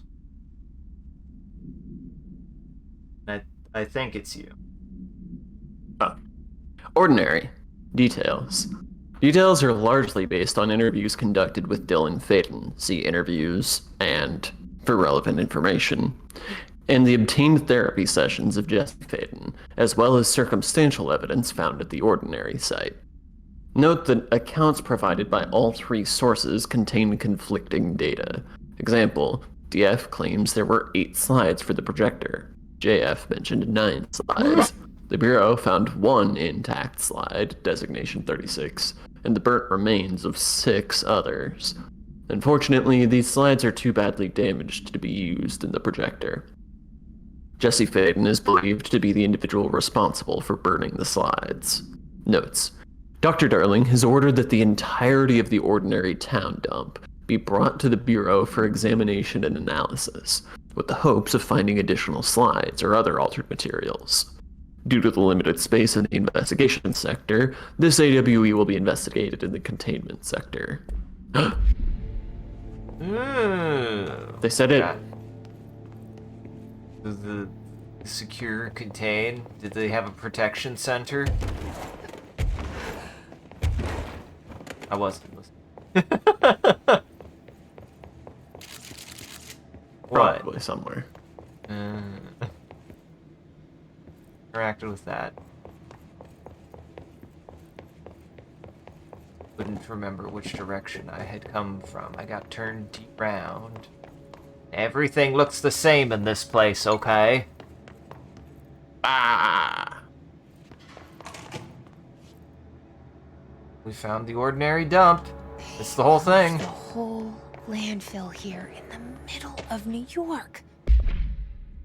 By order of Dr. Darling, all work in The ordinary dump is to stop effective immediately. Resources will be allocated to the department. Details will be forthcoming. This area will be sealed at the end of the month. Please remove all personal effects before the time. Any photographic slides, the type used in the slide projector found in the area, should be delivered to Dr. Darling immediately. And nobody saw a thing. Well, they Pretty were all... unbelievable. They were all gone. They were all gone, Jesse. I think we've already established... Yeah, there was no one to see. There was no one there to see. Now, is it the same? Is all the trash in the places that you remembered it being? That's what's really important. I have a cube. This is honestly... I don't remember all this hiss being. There's honestly not that much trash. For an entire town. I don't know, this doesn't feel like it a lot definitely of trash. feels like they only scraped the top layer of the landfill. Uh-huh. Landfills are not small, and in fact are quite a problem, and they scare me that there's a thing that we just are like, yeah, that's fine. Gotta do something. I mean, why don't we just all launch it into the sun? What would go wrong with that? Let's put all of our nuclear waste into the sun, Sean. It would probably love it. I really hope there's not nuclear waste in your landfill. Where else is the nuclear waste? That's not where supposed that to go? goes. Where did your nuclear waste go then, Sean? I have to take it there myself. Generate nuclear waste. I only generate. I see how it is. Not getting on with the cleanest energy out there. Okay.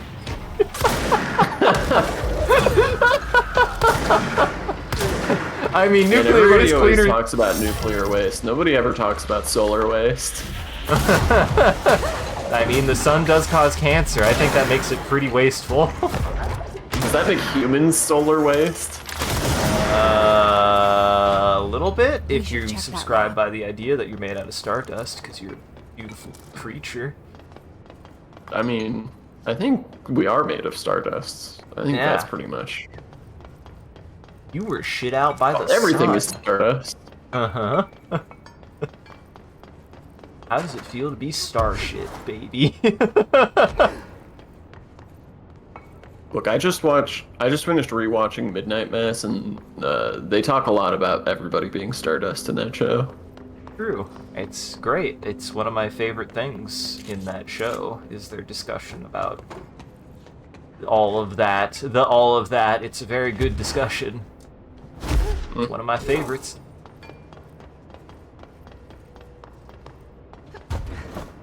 Man, thinking of Midnight Mass again, they do such a good job with the guy in that show. He's such an interesting character. That's Mr. Flanagan at his best, right? Is getting you to get in a position of trying to understand all of the things that go on with a person, even if they do something horrible or fucked up. Especially with that show. Hi, Kirby. How can we all be made of stardust if there's only 5 or 6 Crusaders? Ha! Wow! Well, that's because only one of them's made of stardust, because he's the Star Platinum. Ha ha hey! Sorry. It was a Well, and we joke can't all be reference. Crusaders. You know, some of us have to be paladins or clerics or... Clerics, some of us gotta be priests, doctors, wait. I mean, I guess the church had doctors. That's always a funny Stardust thing. pediatrician. Do you ever find it curious how doctors were more... Am I crazy to think that, like, healing and medicine was more associated with, like, religious connotations, especially now in fantasy, when it's, like... But also now, doctor-ass doctors are the least they could be religious, in some ways. I mean, it's just a part of the scientific revolution, right? Like, prior to the 1700s or whatever, probably actually the 1800s, medical science took a long time to really start developing, but you know, we used to have plague doctors and shit. You don't want to drill a hole in your head? Affected the I would rather not drill a hole in my head. I'll drill a hole in your head if you want. Oh, Dimensional okay. research Thanks. in the I'm glad to research know. sector. Transferring the slide projector Just there. to say the word. That's where my focus will be now. The ordinary site remains as is. We'll be back to... I don't know when.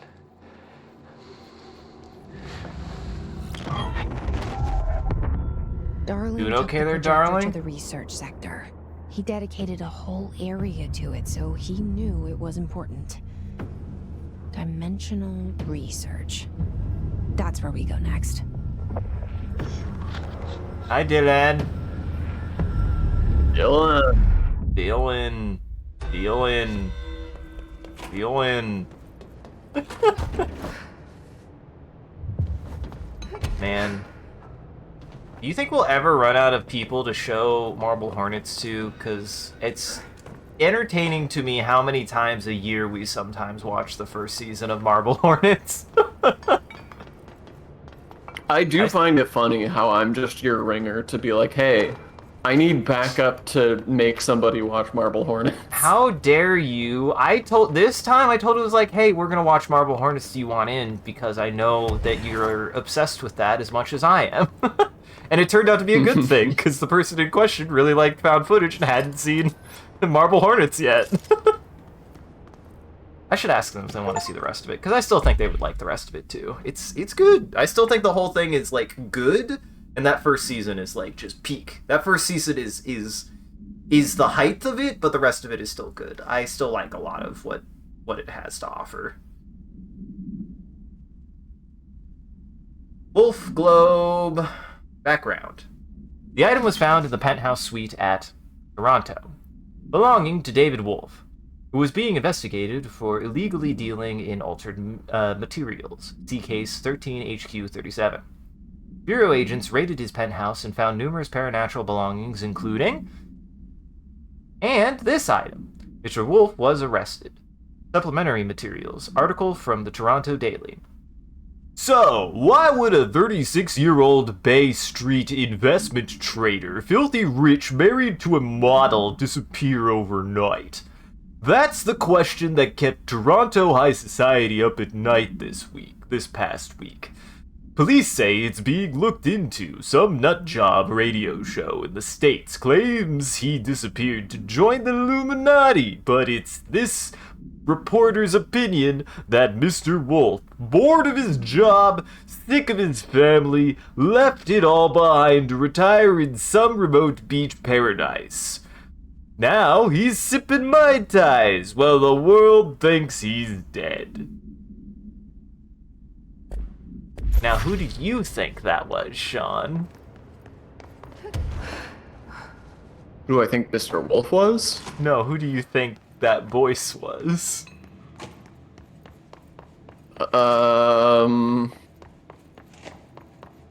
This is a bit of an evil prank, but I'm just curious. What image of a man came to mind with that voice? Tim Curry. God. That's like a huge compliment to me, but absolutely not. Like, I wasn't trying to do anybody specific. Now I'm super in my head. I'll never be able to do that voice again. I mean, I'm not saying it sounded like Tim Curry, but you know, you put me on the spot. I kind of got the sense that you were taking the spice and extrapolating there. Now, Sean, you can't just use Tim Curry as an example because you can do nothing but think of Tim Curry. I mean, I can't either. You gotta think of somebody else sometimes. It sounded more like Tim Curry than it sounded like Danny DeVito, and those are the only two people. Those are the only two people. And nobody knows what Steve Buscemi sounds like. Tell me what Steve Buscemi sounds like. Tell me. Just saying. We know his face, not his voice. And before you say, well, I've seen a movie with Steve Buscemi in it. I know what he sounds like. Yeah, that's what you think he sounds like. But all you could think of is what his face looks like. You don't know what his face sounds like, though. Nobody knows Steve Buscemi's voice. They know his face.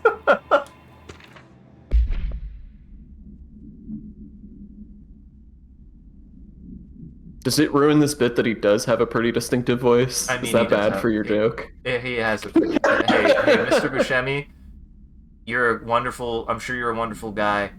I do like your acting. Your voice is very good. And you have a very personable visage. We went in and met Polaris. Like a star. She told us we were special. She made us special.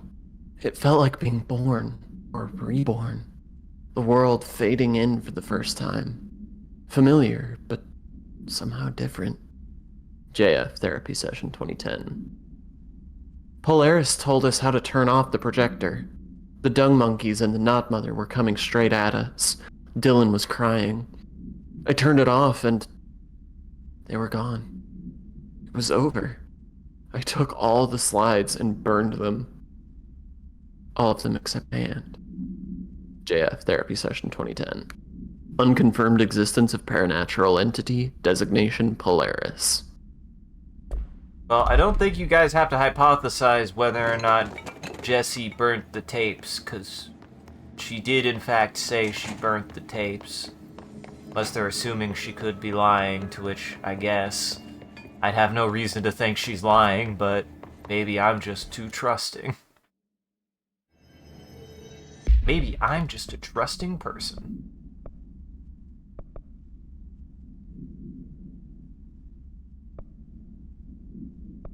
There's a lot of stuff. Here, we'll go to Langston first. Because we did finish that. Lingo Dango. Lingo Dango. Yeah, it's hard for me not to just max out my, It's hard for me not to just max out... you want to be launching the gravity gun, yeah. Anything, I gotta remember I have the shield more, because I think the shield is what will keep me from just instantly getting killed. That's what it's for. I'm gonna get hit. It's always a tough thing. I do like shields, but sometimes, especially in stuff like this, I think it's a little bit hard to read when you're that much in danger, because there's a lot going on, and a lot of it is ranged, and a lot of it is really fast. Every altered item on your list is now back in the Panopticon, safe and sound. That's a load off my mind. Missing altered items don't exactly reflect well on me, you know. Did they give you any trouble? The flamingo pulled me into the astral plane just like the fridge did. That same creature was there. I was looking over the old activity reports, and multiple items have been displaying much more destructive behavior in the past few weeks. There's some connection there, I bet, but that's a bit above my pay grade. Something to keep an eye on. And if I have any more runaways, I'll know just who to call. I guess this is my life now. Uh-huh. I'll see you later, Langston. Accepted. Keep hitting that button. I don't know why. What? The game just really struggled there for a second. What the fuck? That is really good? That's insanely good? Hey, Sean, I think that's probably pretty good. Probably. It is slightly situational, because there are some boss fights where you don't have mobs to kill as often. That's fair. But still, you get kills pretty frequently in this game for the most part. That said, yeah, it also just doesn't tell you how long. It just says consecutive kill boost. Yeah. And do I need a kill with... So do I need to get the kill with the gun, or is it like any kill? You'll just have to find out. I guess. Of course nothing spawns now. Of course nothing spawns here this time. Alright. Let's see. Locate the mirror. In synchronicity. I feel like I was looking for that, actually. Hey, look, 3 more. 3 more. Oh boy, that's a lot. Well, okay. Big shield. I feel like I'm the kind of person that if I could spend points on something else that's lower lower vault amount, I always prioritize that. Is that a weird thing to do? I feel like that's something that I typically do. That's like, oh, I would rather upgrade I don't think something. it's weird, but I don't think it's universal. Ah. It's just a value proposition. I tend to be the kind of player to like hold my points and save up for something. I would rather make the game harder now to get a better reward sooner, usually.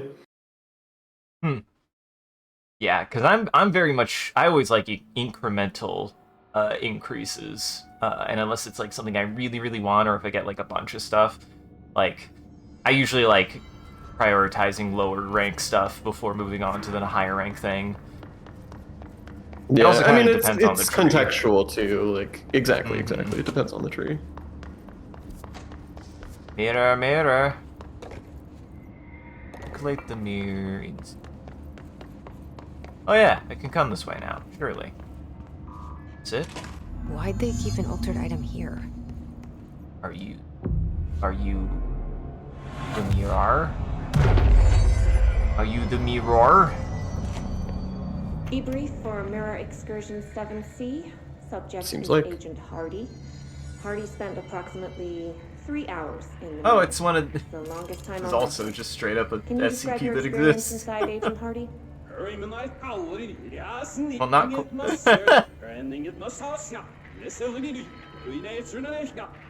That's Agent fun. Hardy is physically healthy. All tests have come back clean.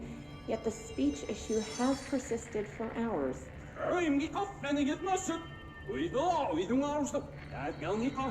Calm down, Agent. I'm glad they gave him This is very psychosomatic, but the fact animated. that this only occurred Like after returning from the mirror he's not just like is a talking natural explanation. very like mundanely, and it happens to be backwards. Like he's And, also just a 5 hours very quarantine.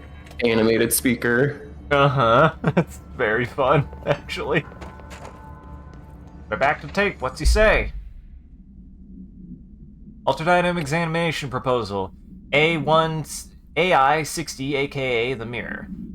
Summary. This proposal is to finally determine the precise nature of the reflected space within the altered item. Is it transplanar, psychologically generated, or rooted within our own dimension? How does the altered item know the space in its vicinity well enough to reflect it? Why does it reflect some materials but not others? Is the space a parallel reality?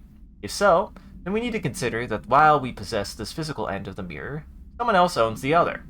What purpose might they use it for? Can they walk through it into our world? What are their motives? Lastly, to what purpose does the altered item produce the reflections of individuals that enter it? Can these reflected entities leave the altered item? As with all altered items, we need to attempt to distinguish if this behavior is... Refer to file. Refer to file.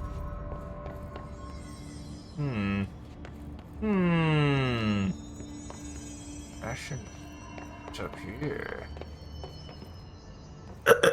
There's a bunch of buttons. Bunch of shutters. Okay. Okay. Interesting. Noted.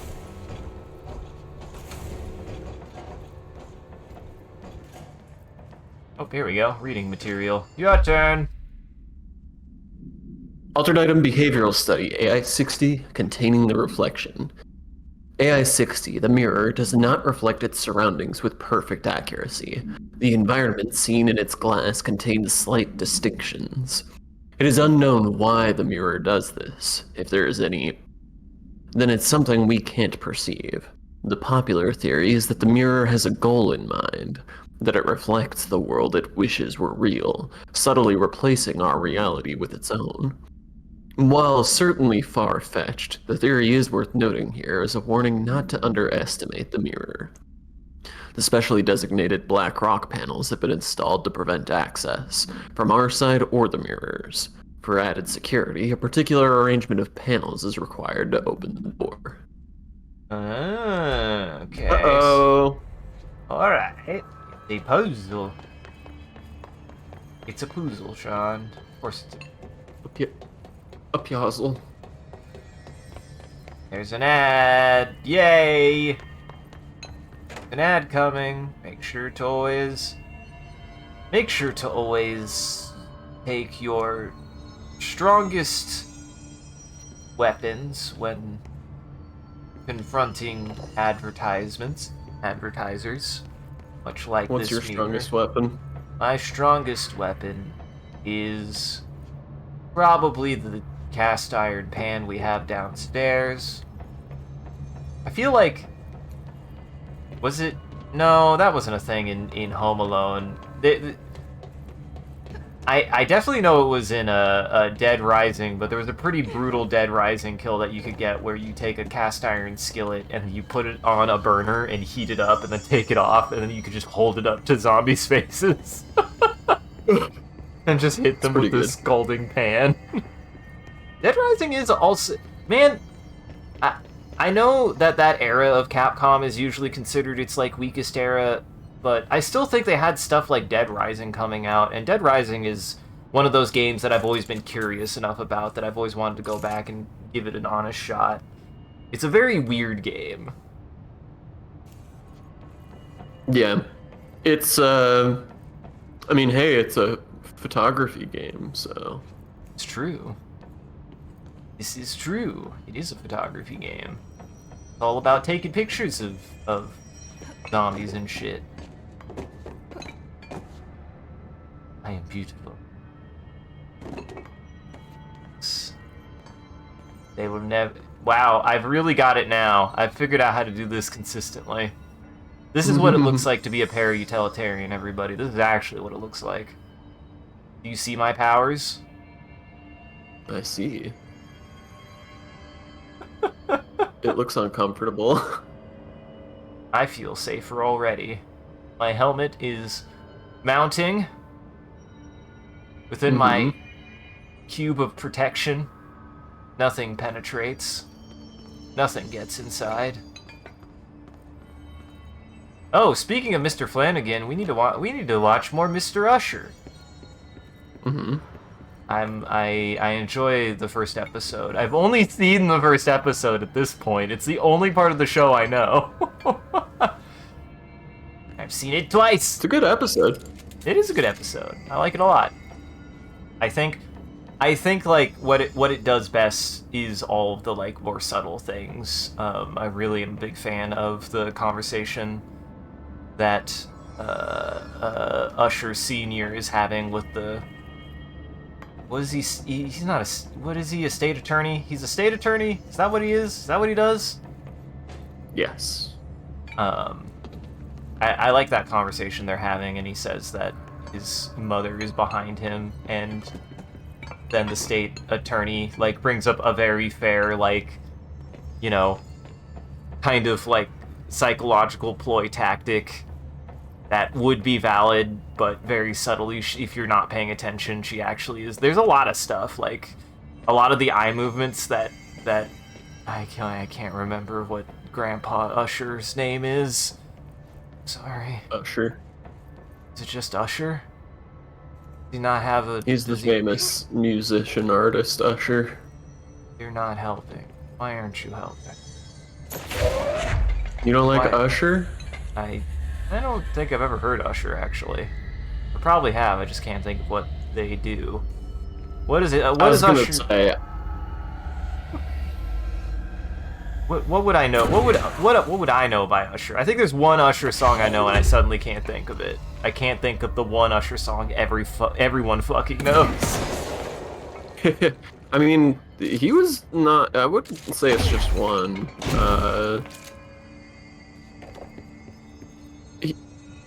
He was a featured artist on a lot of stuff, but his biggest song was probably that one that's like... Oh god, this is gonna go poorly. Do it. The one that's just like... Oh Oh my god, I really... You know what I mean? Yeah, you know, I know I'm just gonna say I just didn't know who I was thinking of when I was thinking of Usher then. I guess I was thinking of... Because I was thinking it was like...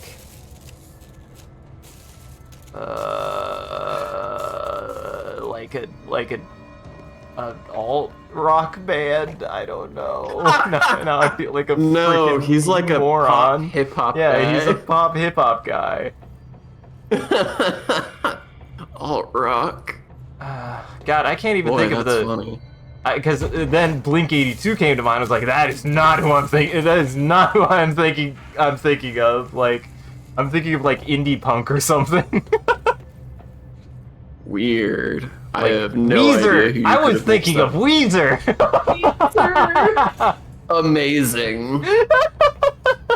You know, the one Weezer song everyone knows. No, they're the ones who did the sweater. Uh-huh. Looks like there's a mirror in there. Astute. Very astute there, Jesse. I'm glad that you... Seems like there's some kind of mirror involved. Uh-huh.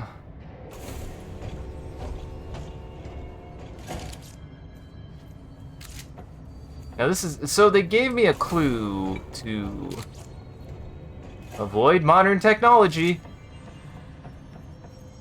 They gave me a clue to the fact that to gain access, you gotta put these in the right order. Now I just gotta find a clue to what the fuck order that even possibly is. Welcome back from ads, everyone. I hope they were not too stinky, and I hope everybody kept all of their toes, all of their digits. Have you counted your digits recently? Sean, have you counted your digits recently? My digits go up to like 1 million. Why do you have that many? And Backups. Are you losing digits that frequently? Oh! Trying to keep an eye on me, Sean. I don't trust that. Oh fuck! Here, hold on. Yeah, eat this. Yeah, that's what I fucking thought. I was threatened. Time to push some buttons. It's time. I guess it's just time to push some buttons, and that is. So this would be the one that would see that one's open. Oh, I see. Oh, I understand. Okay, yeah. And this is, so this one is... Shutters in the image look different. This one is the witch. This one is the one on the right wall looking at the left wall. So the left wall needs to have this shutter closed and these two open.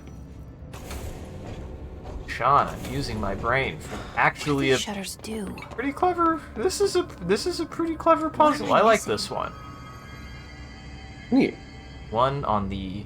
Yeah, the one on the far... Wait, that's one... Oh, no, I didn't. It isn't one that I opened. Open this one. Okay. Now what? Now what?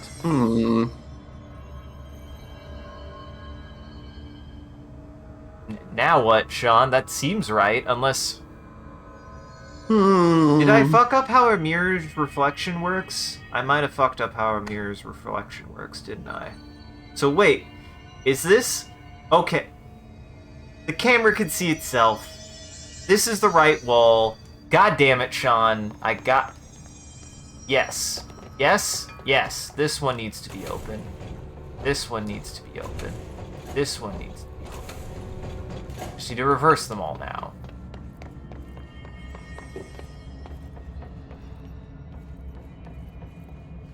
Yes.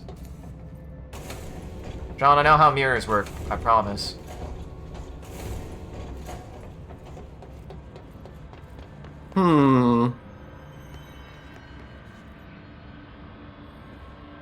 I promise I know how a mirror works. That's that's the one that's Sean, that's the one that's closest to the mirror. That's the one that... Okay, so this one... Okay, this is the left wall. So this one has to be up, and the other one has to be... This one has to be up. This one has to be down. I know how a mirror works, Sean. I know how a mirror works. I believe it more the more you say it. Uh-huh. You're damn right. Yes. Okay. And then this one is on the right wall, and then... Yes. Wait. Wait. Yes. Yes. Wait. The fuck? Okay, this is the right wall. The window closest needs to be open. The middle window needs to be open, and the farthest one needs to be closed.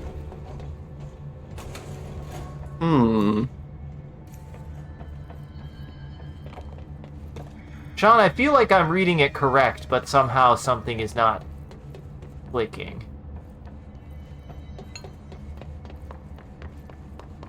There are many ways to interpret, it seems. Okay. Well, that is... So, this is looking at the camera. So this has to be the right wall. Because this camera is on the right side. So...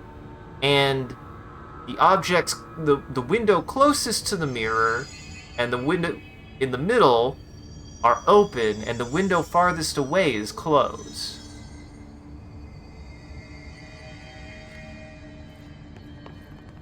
Right one. Did that right? Yeah, that should be right.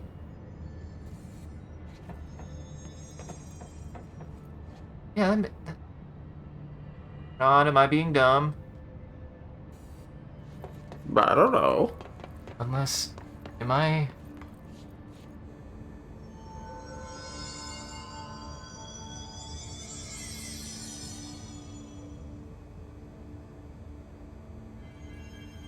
Oh, is this... Or is it back... This might be... Okay, this... I mean, there's only, I think, one more way to do this anyways. Which is that this is the right side. So this shutter and this shutter... Wait.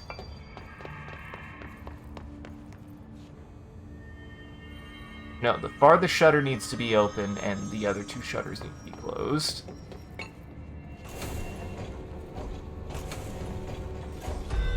Yeah, there we go. Did it in one. No, wait, that's just for some bullshit. God damn it, game. The game is pranking me, Sean. I don't appreciate it.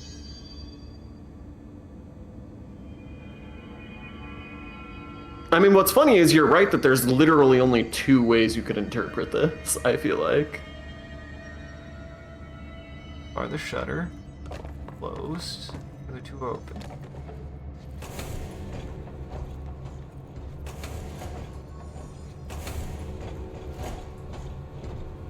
What a weird way to lock something up. Oh my god. What was tripping me up is something about the perspective of these cameras did not make it... And I think this is intentional. This makes this camera look like, to me, like it's on the opposite wall. For some reason, the perspective of this camera screams that it's on the right wall for some reason. And I think it has something to do with the panning. Well, let's get in there. Here we go. Ooh, that's fun. I'm a vampire. Jesse's a vampire. I knew it. Wait, that didn't sound right.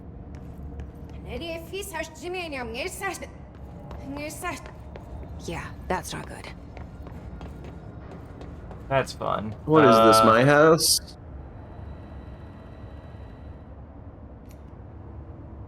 One of these. I'm glad they didn't, like, invert all of your controls. Now, why can't I interact with this? That's interesting. That would actually be cruel if it did inverted controls. that all of your controls are backwards. Boy, that would really fuck me up because then I would have normal up and down look instead of inverted.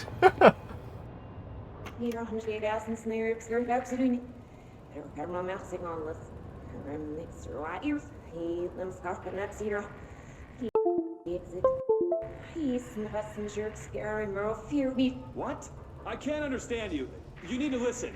I saw something in there. There is something inside. You need to lock down the mirror.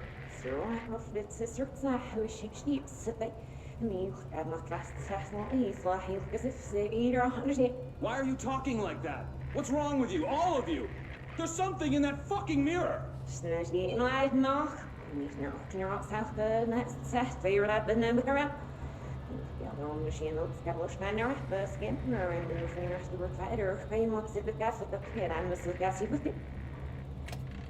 Why is it fun to just reverse people's voices? It is fun. I love reversing people's voices. It's a fun thing. Dylan. Dylan. Dylan. If people don't know at this point, this is a Marble Hornets reference. Go listen to and watch Marble Hornets. I don't know why I say listen. Go watch Marble Hornets. You need to watch Marble Hornets if you're gonna get anything out of that. You say it's a Marble Hornets thing. It's the room thing, but we're just doing it funny because of a thing in Marble Hornets. Oh, I mixed it up then. Oh right, because he also said Dylan. In there. Dude. The thing you're thinking of from Marble Hornets is Zilla. Oh yeah. Zilla.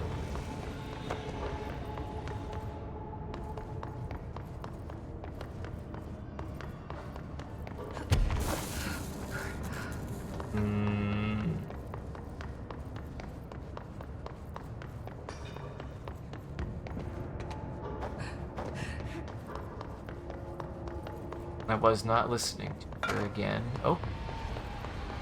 Hello.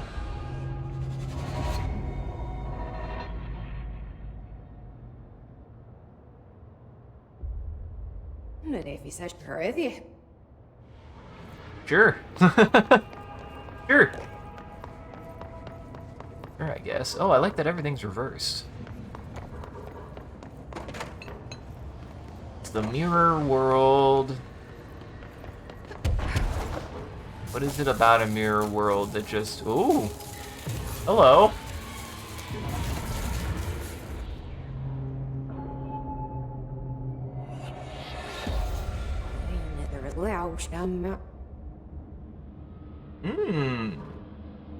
That's not good. Looks like I have to kill the me inside of this world, Sean. It's too dangerous. There can only be one! I've never actually seen Braveheart.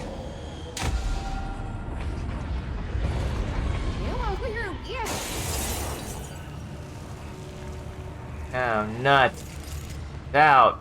She left her chair. She might need that. Where did you go? Oh, wow. That did a lot of damage, actually.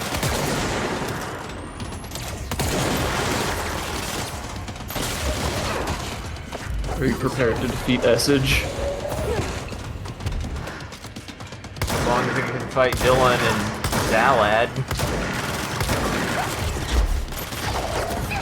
Now she's starting to kick my ass.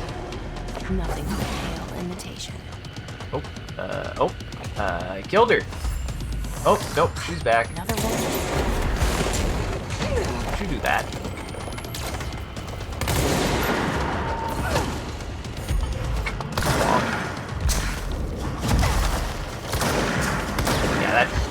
That shield makes a pretty big difference for not getting hit by telepathic bullshit.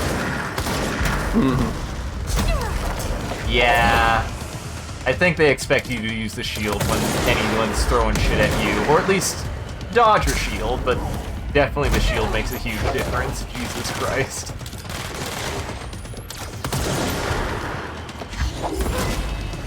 Oh, got her. That was easy.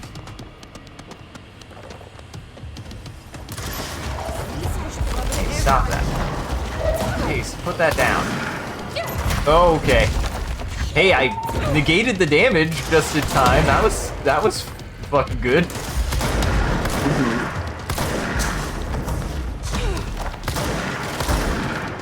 Didn't stand a chance.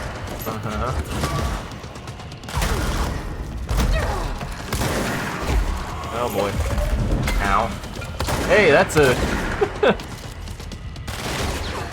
that was a, couch there. Okay. That better be all of them. That explains why they locked this mirror up. Well, that wasn't so bad, and they were only so strong because I could do all those things. That guy probably was just afraid of his own latent powers. Sean, what would you be most worried about having to fight your body double inside of the mirror world? What the Bureau was doing with this thing?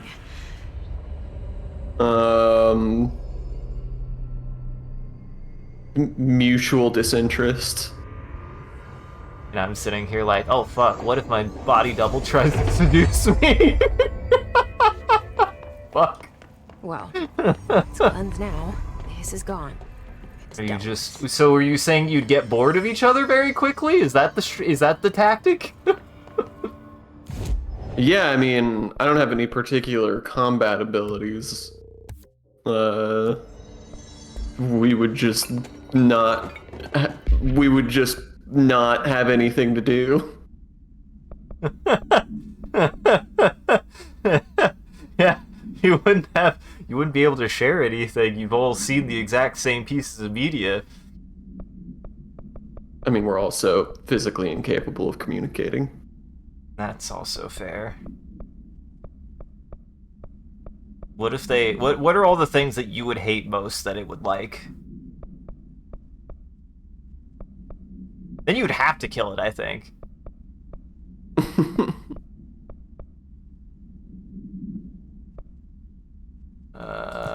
Whatever the sector elevator is, I don't know what the hell that is. What is the sector elevator? Wait, it's a big elevator. Yeah, isn't that just the main elevator? Literally all it's wanting us to go look at? Just gotta look at the elevator. Go look at the big elevator. Go look at the big elevator. I'm actually kind of surprised. I wasn't expecting this to be like a super long game, so I'm surprised how much game there is in this game. Darkness engulfed the elevator. It's big. It's a big game. Reaching forward, trying to make. Oh hey, it's another Alan Wake reference. Distress call. Faden sensed a drowning man. A hunger in the dark. Investigation sector. Investigation sector, huh? We should check this out. Investigations sector? Is it an entire side area? Is this DLC? Is Papa Bezos gonna pop? Is Gabe Newell gonna pop on screen and give and shake me down for the money I need to play this DLC? Is that the SCP we're running into? I feel like that's a name. Microtransaction SCP. I feel like that's a name I haven't thought of in a long time, actually. Who? What? What's old Gabriel up to these days? I mean, he's still the head guy at Valve, isn't he? I'd assume so. Hello? So he's doing Steam, mostly. Guess not. Don't even make video games anymore. Actually, no, they make all video games. That's why Steam exists, don't you know, Sean? Mr. Kirkland! Here are the latest agents confirmed missing, presumed dead from the containment breach yesterday. Agent Jonathan Connor, Researcher Ezra Cruz, Agent Caroline Dempsey, Agent Lindsay Malcolm, Agent Charles Murray, Agent Derek Shaw. Letters of condolences will be delivered to you to sign prior to sending them to their families. You'll be updated as soon as additional confirmations are made. Also, per your request, a network engineer checked how many cases were backed up digitally. Unfortunately, a large number of active investigations were not archived yet, and the only hard copies of reports exist behind the firebreak. They're lost, I'm afraid. I know that video game. The mirror. Victorian mirror. Same procedure. The item should be kept in a sealed chamber with minimal external visibility. Description. A hanging mirror, oval in shape. The frame is made of ornately wrought brass. The item does not reflect its surroundings accurately. The item's effect is complex. Most notable is the fact that the glass transports individuals to a paranatural space when touched. I read that all correct. That was a mouthful. In this space is an imperfect reflection of our reality. Some objects inside the reflection are simple mirror images. Some are, while some do not appear at all. The reflection only contains areas within a distance from the item itself.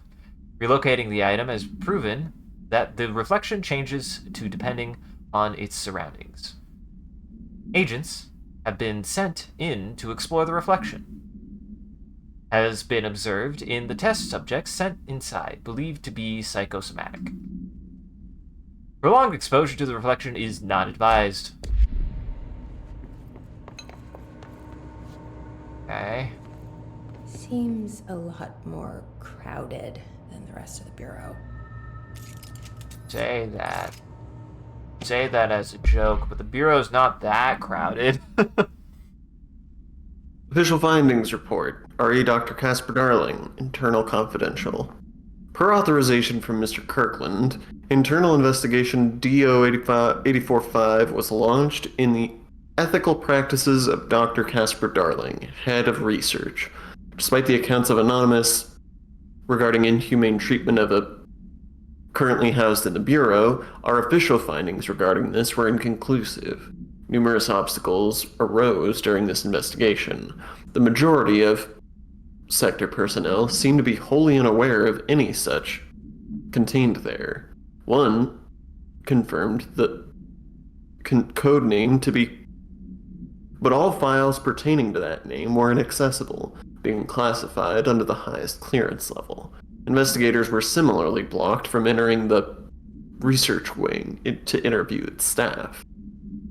The matter was further complicated by the lack of clarity on whether non-human paranatural entities warrant humane treatment. While this investigation cannot address any charges against Dr. Darling, we do recommend an investigation into research.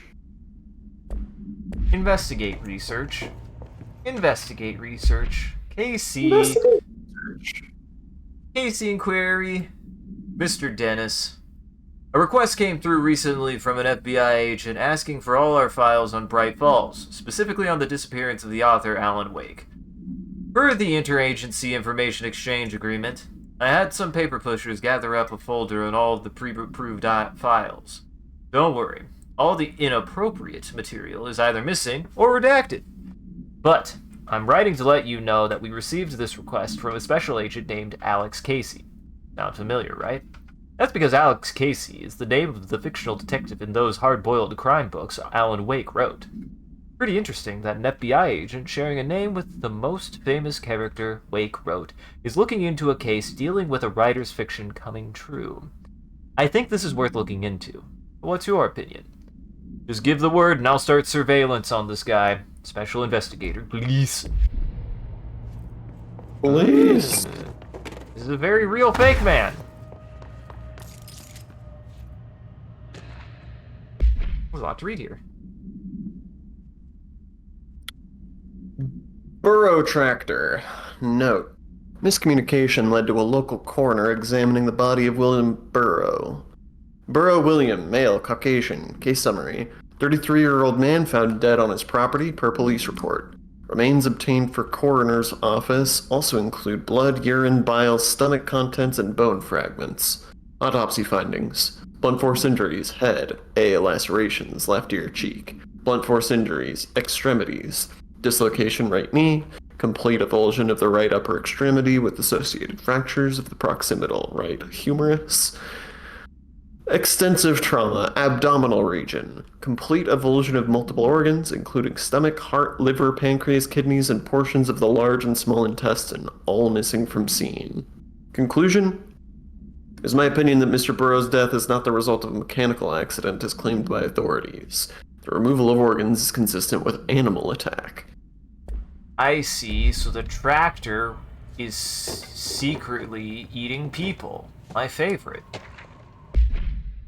Resignation letter of 2019. To whom it may concern, it is with great anger and regret that I tender my resignation as head of investigations for the Federal Bureau of Control. I do this in protest of the rampant disregard for my departments. My staff cannot continue to work in these conditions.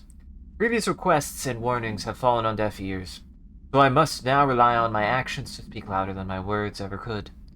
I blame this situation on R, who has routinely ignored my request for assistance in reclaiming the parts of the investigations sector lost to the loose inside. I will never forget the screams of brave agents begging for us to open that fire break. I will carry that shame for the rest of my days. The has failed agents. I shall never forgive him for that. Sincerely, William Kirkland. Ah, that's good. There might be a reason why. Very quiet down here. The staffing issue, that's why. Mr. Dennis! So, yes, there's an increase in AWE cases, and yes, it would be a good idea to put together a special task force to examine exactly why that is. However, it seems that a tiny little detail has slipped through the cracks. We don't have the damn staff! If you expect us to detect, investigate, and process more AWE cases, you need to give us more people. It's simple math. Between the staff we lost in the Hartman thing and the ones who left for other departments after Kirkland quit, we're barely managing to keep up with the workload. Hell, just filing the paperwork for all the altered items we left behind in the sector has been an ordeal. Another thing, and this is going to sound paradoxical, but we have an overcrowding situation. This lobby isn't meant to accommodate a whole sector's worth of staff. We put forward a motion to move investigations to a more suitable location months ago. It better not still be sitting on your desk. People are getting restless, and as Kirkland's interim replacement, it's your job to handle it. Best regards, Agent Grayson. Dennis, why would you? Boy, this room is dark. I wish I had a... I don't think that helps. Honestly, oh, that probably turned off the lights up there, actually. Actually, what did that do?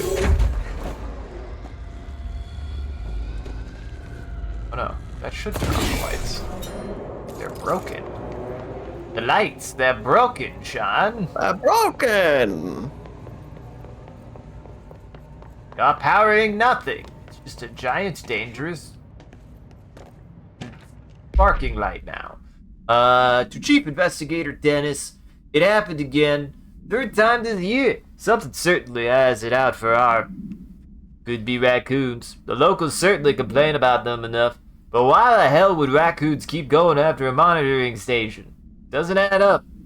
Anyway, I've got a bureau tech going to the site next week to take a look. Next on the list of recurring problems is the staff at the Lake House Research Station. How am I supposed to effectively keep an eye on Lake if they won't let me see any data?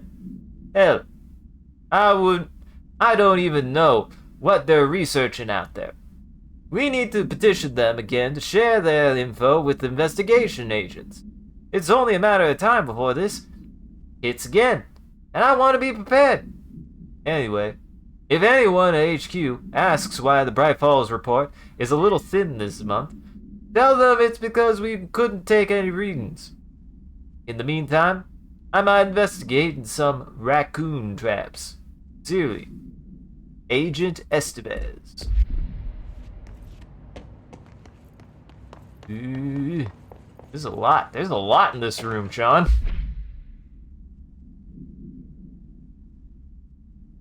Official findings report. Internal, confidential. Per authorization from Mr. Kirkland. Was launched into the of Director Zachariah Trench. Into A the recent sun? change in... Sorry, go ahead. I don't think Sorry. Zachariah Trench owns his own son. No one owns their own son. They're their own person, Sean. A recent change witnessed in Director Trench, including aggressive when with other staff, has been observed. However, this investigation is aimed at interpreting this issue rather than proving it. Notable between Director Trench and Dr. Darling has been witnessed by numerous Bureau staff. Although both declined to meet for an interview on the matter, witness accounts suggest their arguments center around the Dimensional Research Wing and the captain's side. However, no evidence exists to confirm Director Trench's as anything more than interpersonal disagreements. This investigation has concluded that Director Trench's behavior is not indicative of any, and that his fitness to lead is not in question. Not any what? Not any what? We'll never know. Oh, that's a nice space hat. Oh, it's a strong space hat.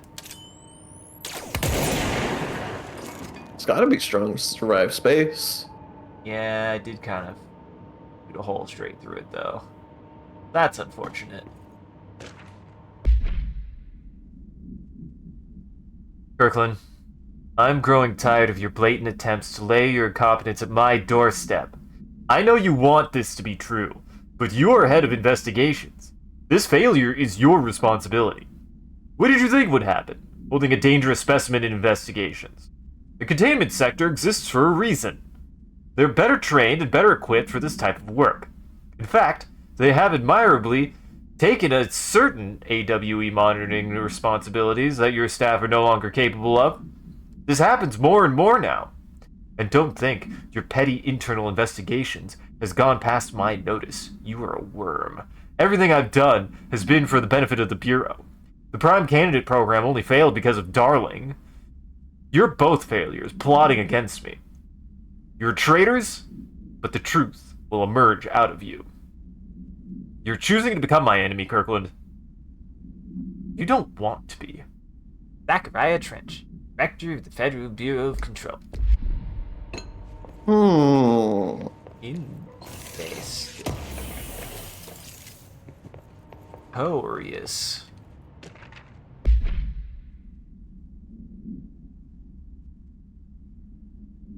Official findings report RE Dr. Rhea Underhill.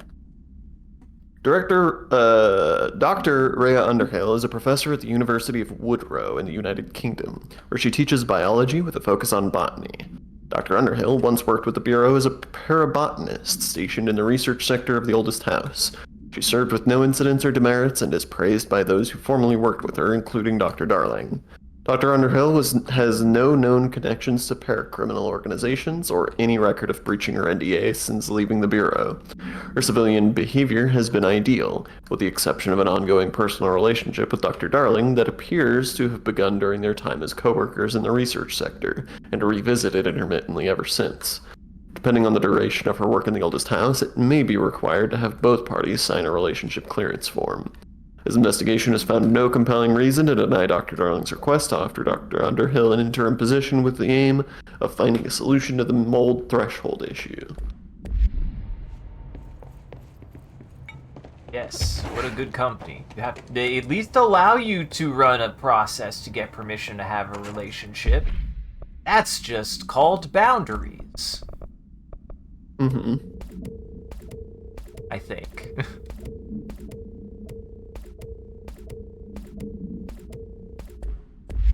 Alright. Okay.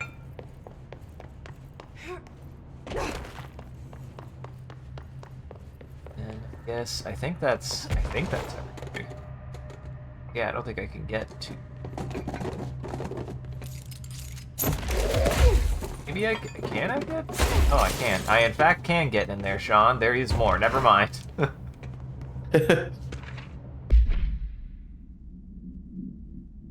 Mr. Kirkland, We stopped at Keystone on our way. We stopped at Keystone on our way to the target AWE, like you asked. I'm sending my report directly to you. Try and keep a lid on this Grumman Morales desertion issue. We didn't find any sign of them here. Given their records, it is possible they've switched teams, like you suspected. But I don't think that's the case. An event definitely occurred here in Keystone, and I think Grumman and Morales got caught up in it. The entire population has vanished into thin air. Reminds me of the Ordinary case. But that was just the adults, if I'm remembering the file correctly. This is different.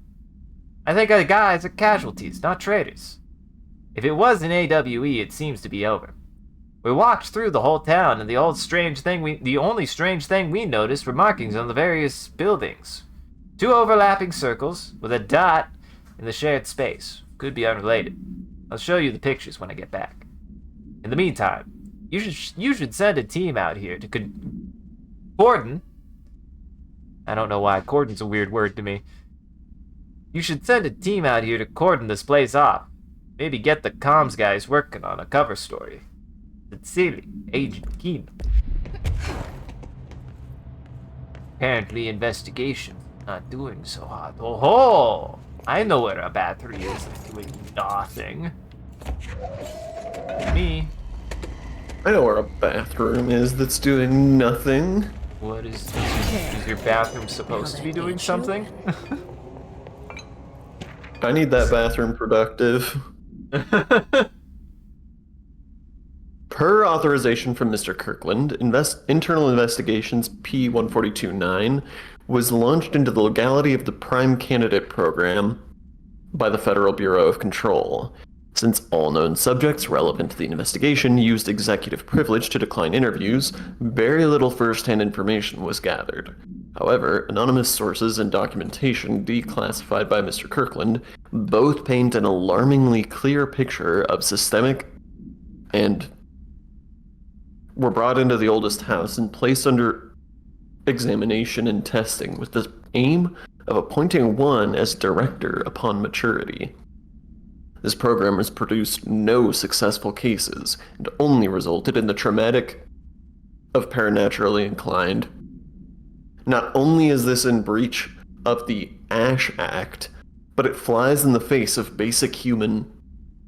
This investigation team unequivocally the Prime Candidate Program and recommends that it be immediately. Yes.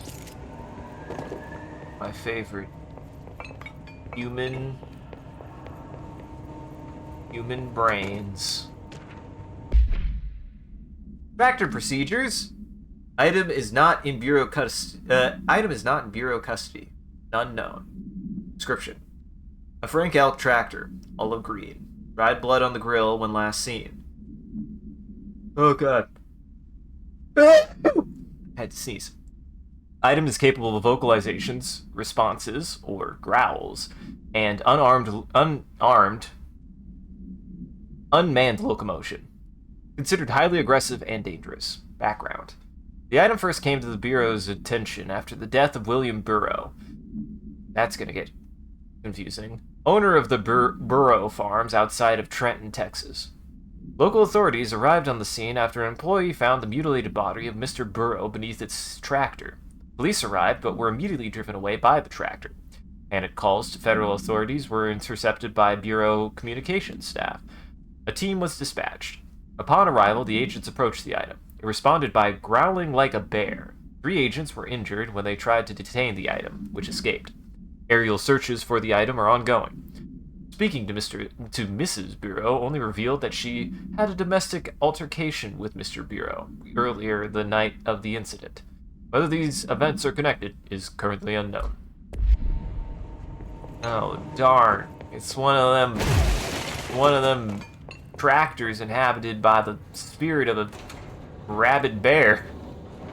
Hate to see when that happens, Sean.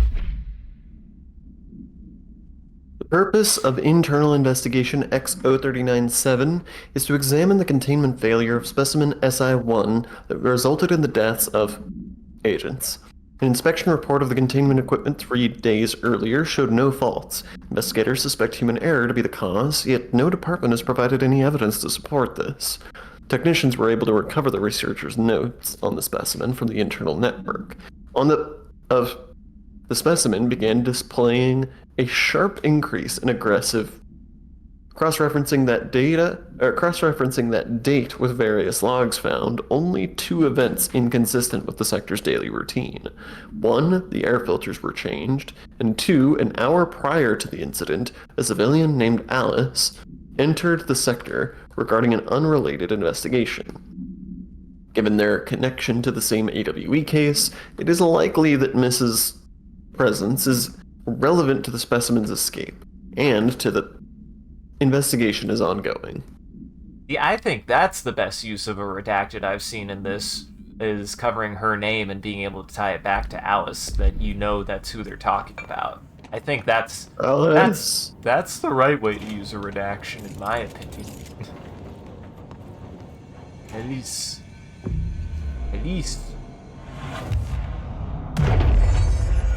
So, is it gonna be a tractor that's acting like a velociraptor? What are we dealing with here?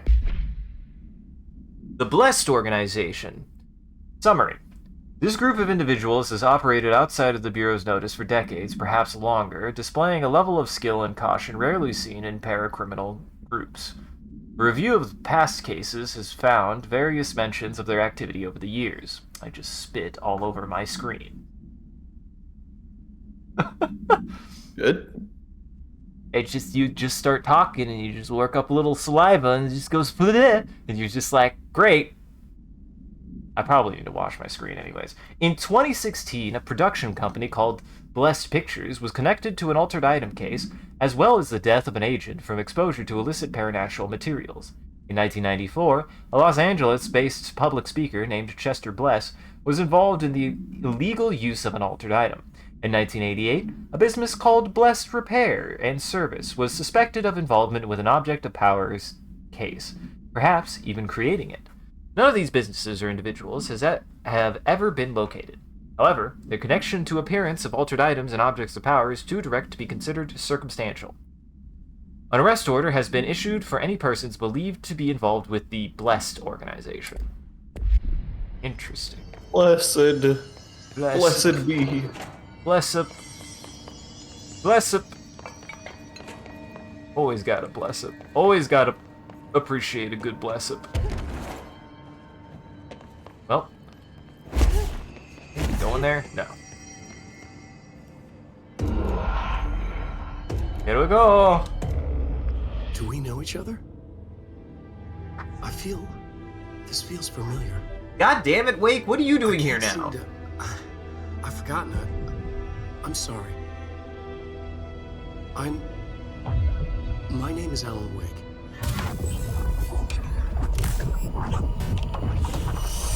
And now you play the entirety of Alan Wake 1. No, you play the entirety of Alan Wake 2. Come on now, Sean. It's the newer game. But that one wasn't out yet. That's why this game is incredible. That's why this game is actually an SCP. It has the entirety of Alan Wake 2 inside of it, before it ever came out.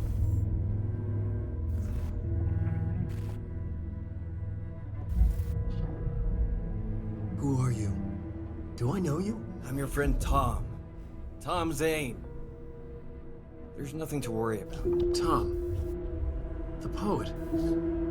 The diver. You look different. That was just a role. A character. The protagonist I played in my old film. I'm a filmmaker. An auteur like yourself. We're working on this together, remember? An artistic collaboration.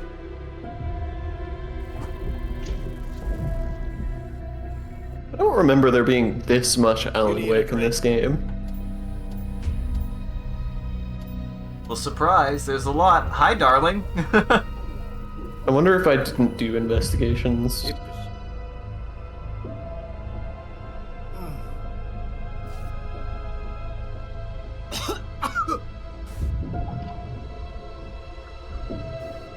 liking this, actually. I think this is really cool. Darkness. Nothing holds still. We're very close now. You've been riding. We found a way to escape. It'll work this time. Riding? You found a way! No. I don't... Wait.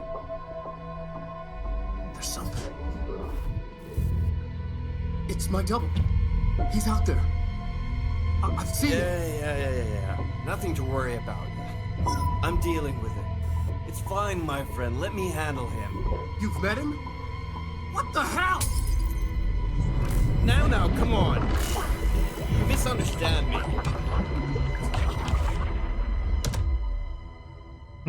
Jesse being like, well, that was weird.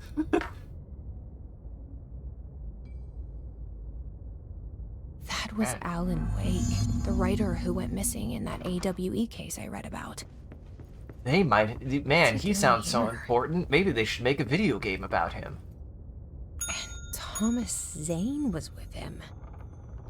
The poet. No, wait. He was a filmmaker. Interesting.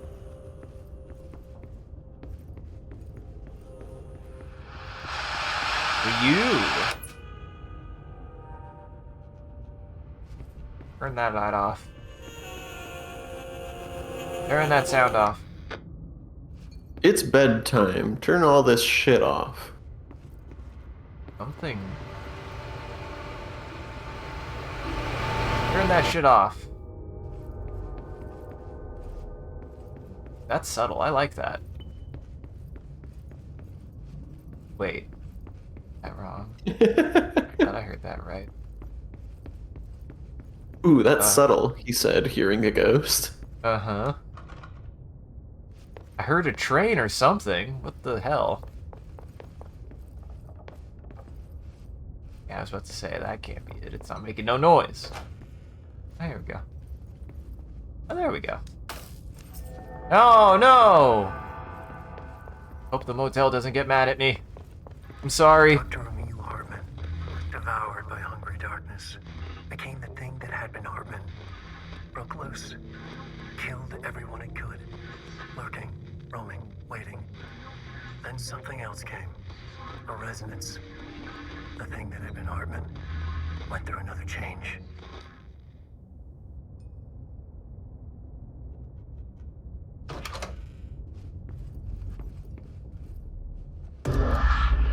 I do kind of like the idea of owning a typewriter, though. I think I've mentioned that before. There is something very, like, tactily pleasant about using a typewriter.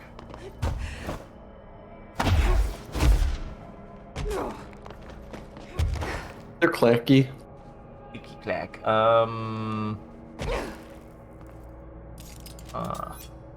That's a problem. We'll get to getting. Ah, yes! Classic video game speak. Sean, how do you feel about the yellow? Yeah, how do you feel about the reception of yellow being in every game now? I think it's fine, personally, but that's just because I really like the way they handled it in Last of Us, that it just made that much of an impact. It was good in that game. I think it was a good thing. Yeah, I definitely think it was a good thing in The Last of Us. I think it's the kind of thing that most people aren't even going to notice. It's just going to, like, subconsciously help. It's like the way that you are guided where to go by, like, what paths are lit and stuff like that. Like, yeah. It's the kind of thing that if you're not thinking about the game design, you won't even notice, and it'll just doesn't look like make the levels feel intuitive to navigate. Do I even want to know? I just know there was a bit... I've definitely heard people be like, oh yes, once again, they're just using the color yellow to tell me where to go, and it's like, well guys, that's just conveyance, actually. Yes, a game did use the color yellow to use in conveyance. Other games could do it too, I don't know what to tell you. Yeah, I've heard... I get that, like, once you notice it, or like once you know that it's a thing, it can feel pretty artificial. Yeah. And yeah, like a little obnoxious, but I don't know that I've ever seen it like really be abused in a way that didn't feel reasonable to me.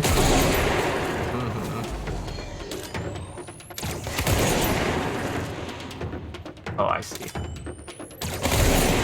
Yeah, this might not be very good for this weapon, but well, if I get this going like this though, it does seem to be pretty solid. It's very silly, actually. Oh no. You have just enough time. Yeah, I have just enough time to be able to get a shot off. All working as planned. Foot gossip! Hello, my feet gossip at night, and now I have to wear shoes to bed. Sincerely, me. Okay. What are your feet? What secrets do you hold? I don't know, probably whatever my cat's trying to get out of him. Does your cat have a shoe obsession? I feel like some cats get into that. Namely, ones that come to mind. My friend's cat, named Toothless, really likes to just get into my shoes. It's very weird. She really likes specifically my shoes. I wouldn't say Milo is like obsessed with feet or shoes or anything, but he likes shoes sometimes. For a little while, he was doing this very cute thing when he was playing where he would just like stuff his head in a shoe. Uh-huh. Presumably to hide. It didn't work because he just put his face in a shoe. Uh-huh. But it was very cute. Yeah, between my friend's cat and my previous cat, Penelope, she also had a time where she just, like, got all over shoe. She was just like, your shoe's fine. And I'm like, why? You love this shoe so much. Official arrest report. Offender Hartman Emil. Victim names Wake Allen, Anderson Tor, Anderson Odin, Lane Rudolph, Dizole Wendy, Emerson Thomas. Officer names Dennis, Special Agent Remy. Charges: Code 4, kidnapping of altered individuals. Code 8, sanctions against altered organizations. Code 37, obstruction of Bureau investigation. Code 74, breaching the Ash Act. Additional notes: offenders' property seized as evidence to be used in conjunction with an ongoing AWE investigation. Offenders' personal effects have been sent to research for analysis. After being cleared by Bureau researchers, all victims have been released. Biannual surveillance orders were assigned to each, except the Anderson brothers due to their senility, and Wake, possibly deceased. Oh, darn it. That's like half of them. Whoa. He can't... Looks like the house has gotten a little wild in here. He can't even have a second game, Sean. He's fucking dead. Deceased. This darkness is blocking the door. Now I have to deal You gotta with aim a powerful light interdimensional source at the noise darkness. and sentient shadows. The light. That is cool. Burnt it away, huh? Told you were gonna play Alan Wake. Well, now I know that I can have a flashlight, and I never thought to use a flashlight that way. I don't know if... It does not seem to be very effective, Sean. What do you mean? How so? Just because it got stuck? Just because it got stuck. I like that you cleared the darkness on that door and then we're like, no. Well, that's because anyway. I was like, wait, there might be something this way, and this is where the light is, and there's a fucking couch in the way. What if there's something in here? What if this takes me to heaven? Does not. Heaven or hell? What is that song even about? I haven't heard it in forever. Huh? I'm just talking about the intro to Guilty Gear fights. I'm just talking about their way to heaven.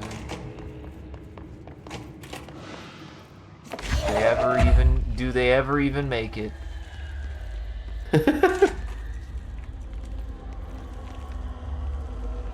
Alright. Anything? Anything? Anything? It looks like nothing. Unbelievable. He says it looks like nothing. It looks like nothing. It looks like nothing, he says, while processing. What are you saying about me? You got the ads coming in 40 seconds. In 40 seconds? That just told me in a minute. God, that's so weird that I'm so delayed. I'm literally the person streaming the fucking game. Why would I not want to be the one who would want to know that the most accurately the most? Twitch? I mean, maybe yours is more accurate, who knows? Who could say? Who could possibly say? Well, need to throw that. I see this game is showing its Half-Life pedigree. Well, that's not helpful. That's just rude. But, sure does like these blue containers, which I associate with Half-Life because you use blue containers in many a random object puzzle. You know, I'm actually quite impressed that this game decided to use restraint and not just have a bunch of Half-Life puzzles, because Half-Life did it first. I mean, it doesn't really have a way to interface properly with physics objects to do that. That's true. It only knows... It much like Doom, it does not know how to communicate with these creatures. It only knows how to commit violence. Uh-huh. This game is what would happen if you just wanted to commit violence onto a Half-Life 2 puzzle. And who wouldn't, honestly? People hated those puzzles. I thought they were still fun. They certainly are. Because, like, that's the thing. It's like, I still think that the tech demo element of them is a part of the appeal for me. It certainly, there was nothing at the time that even came close to doing what the Source Engine did at that time for a lot of that stuff, so it was pretty impressive. Those cinder blocks had weight. I don't remember the Half-Life 2. I don't remember Half-Life 2 having that many puzzles, but it's been a very long time since I've played it. It has a decent amount. It has one where you have to take a bunch of those blue barrels and stick them in the water underneath of the ramp to get the ramp to go over. There's a cinder block puzzle to make a ramp. There's a cinder block puzzle to raise a box up. You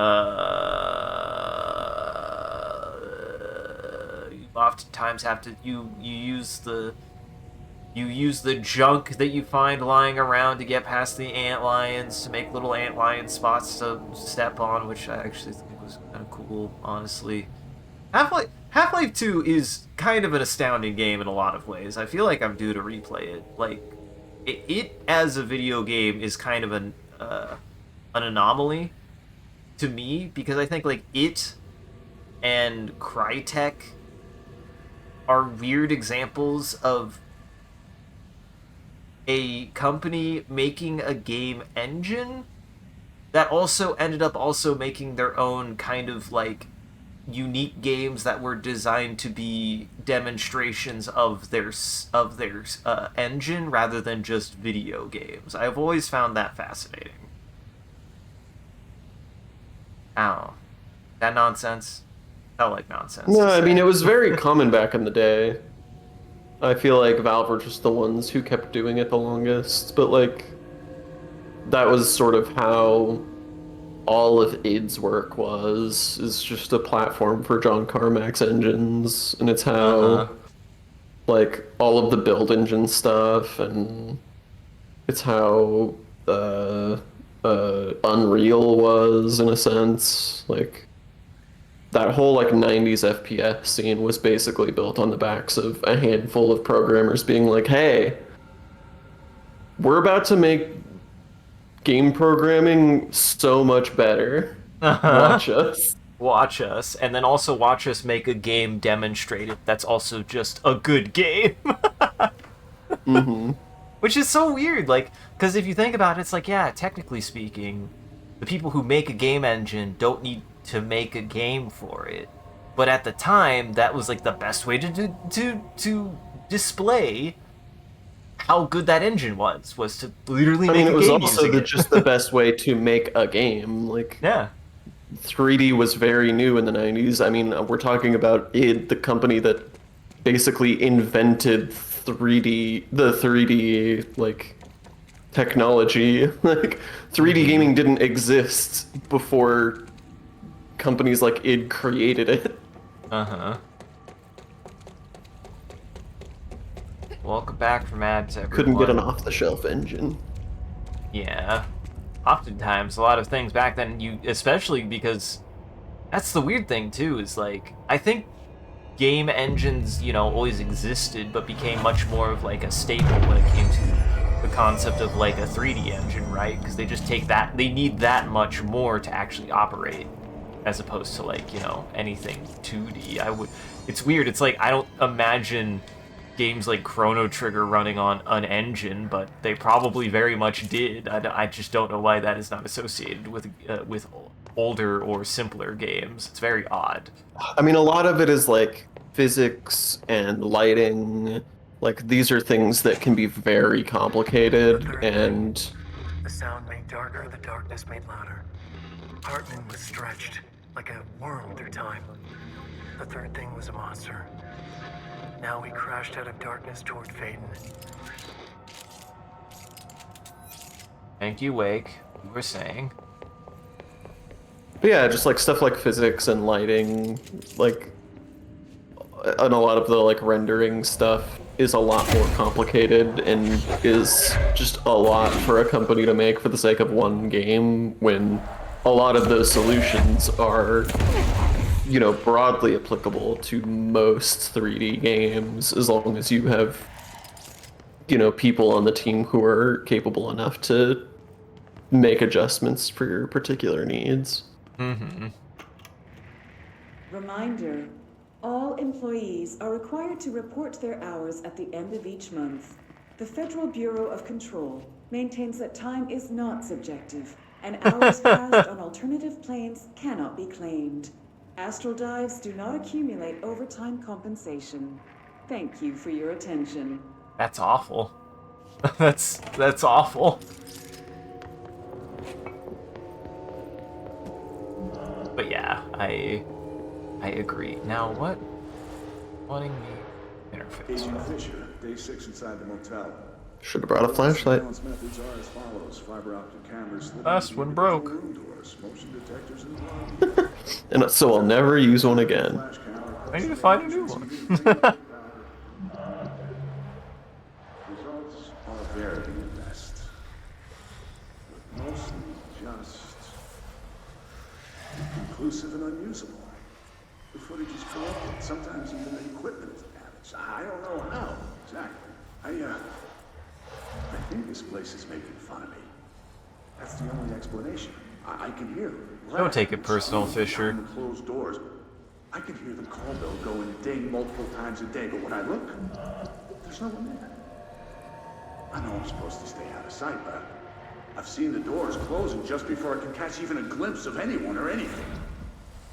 They're messing with me, whoever they are. I think. Wait. Shh. There's something. I gotta get this. Gotta get the cable out. Come on, you fiber optic fuck, cooperate.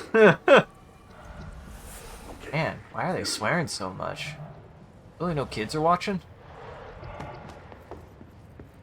It's true. It's 2 a.m. Do you know where your kids are watching? Oh, he's still going. Jesus, this is a long one. The recording better work this time, or I swear to God I'll... What? Hello? Who's there? Oh, shit. I'm with the FBC. Move away from the door. I have a... Where's my... What?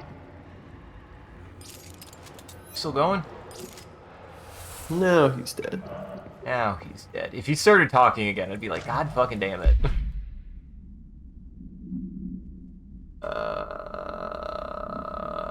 don't remember who read last now all of a sudden. So, you put me on desk duty just because I did the thing I was fucking hired to do. My job? Want to know what I call that? Bullshit. Asking us to interrogate these scum without using words like altered items or AWEs or paracriminal is the stupidest thing I've heard in my life. And I've heard some fucking stupid things. They already know the facts. Hell, they know just as much as us, if not more. And they get to sit there laughing at us while we dance around our words trying not to leak classified terminology. They already know the fucking terminology. If you think pulling me off this case will stop me, then think again. That piece of shit blew up those tracks. He killed those people, all to make a train turn altered. We have him dead to rights, and you need to let me back in that interrogation cell so I can get him to flip on his buddies. These people are terrorists and deserve to be treated as such. This won't stop unless we stop them. You can go ahead and put me on suspension. See if that slows me down. Now, Agent Hewitt, sounds like you're a really passionately motivated worker. That'll be a demerit. That'll be a demerit. Black market. Illegal altered item market. Summary. A black market hub specializing in the trade of occult talismans, relics, and other assorted ceremonial objects, as well as genuine altered and paranatural materials, was raided in Czech Republic by a team of special investigators. Unsuccessful attempts by suspects to escape using altered items resulted in numerous casualties and prevented the Bureau from questioning all participants. The following interrogations revealed that not only is there a vast network of these retailers, but that they seem to be gathering information on altered items and other paranatural materials from sources unknown to the Bureau. The Bureau's concern here is threefold. There is a growing underground market for paranatural materials, which implies a growing awareness of their existence among a niche group of the general public. These criminal individuals do not seem aware of the item's paranatural powers, and their attempt to activate them prove devastating if done in populated areas. The motivations of these collectors are largely unknown. Ah, jeez, they're trying to sell the voodoo juice. You can't do that. Hello. Darkness everywhere. Oh, he was still talking. I'm sorry. The vents, they are full of mold shit. It's not good for you. Thank you, Audie. Nauseous, mold. The plants in here have died standing up. Lighten them up. Lighten them up? You want me to lighten them up? You don't want me to water them. You want me to lighten them up. Please have a light in here. I can't see. Oh, fuck. John, how did they expect me to work in these conditions? I can't see shit. This is a travesty. Following the NASA FBC Coordination Agreement of 1972, the Bureau has provided NASA with numerous technological advancements based on our research, including the black rock lining now found in all spacefaring vessels. In return, all data gathered during space missions is made available for Bureau researchers to analyze. Recently, certain individuals have raised the concern that this relationship does not adequately benefit the Bureau, either intellectually or financially. A thorough examination of the costs accrued by both organizations has shown that the expense of NASA's recent launch of the far outweighs any spending related to the processing and delivery of black rock. From its medium Earth orbit, will provide the Bureau with an unparalleled resource for remotely monitoring and photographing AWE sites, a resource that would be lost if the partnership ends. It is the opinion of this committee that maintaining a cooperative relationship with our colleagues at NASA is of vital importance. Gotta remember, always have friends in NASA so they can shoot a satellite into space for you to be able to spy on various kinds of things, as a shady government agency is wanting you to do. I always... Wait, did I listen to this one? Reminder, all employees... I don't remember Okay, my bad. I totally misjudged where that was. For some reason I was like, what? No. That was. This was that other one. Yes. Spatial awareness, Sean. I've got it. I sure do have it. Okay. Now I have to remember where to plug this in. I can't go through there, apparently. Battery, where do you go?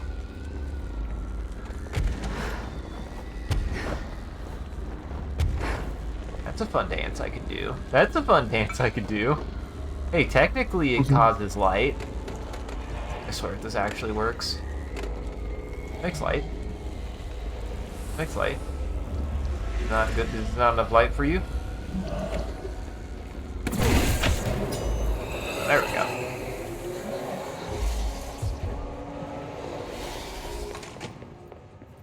Into an immediately very dark room.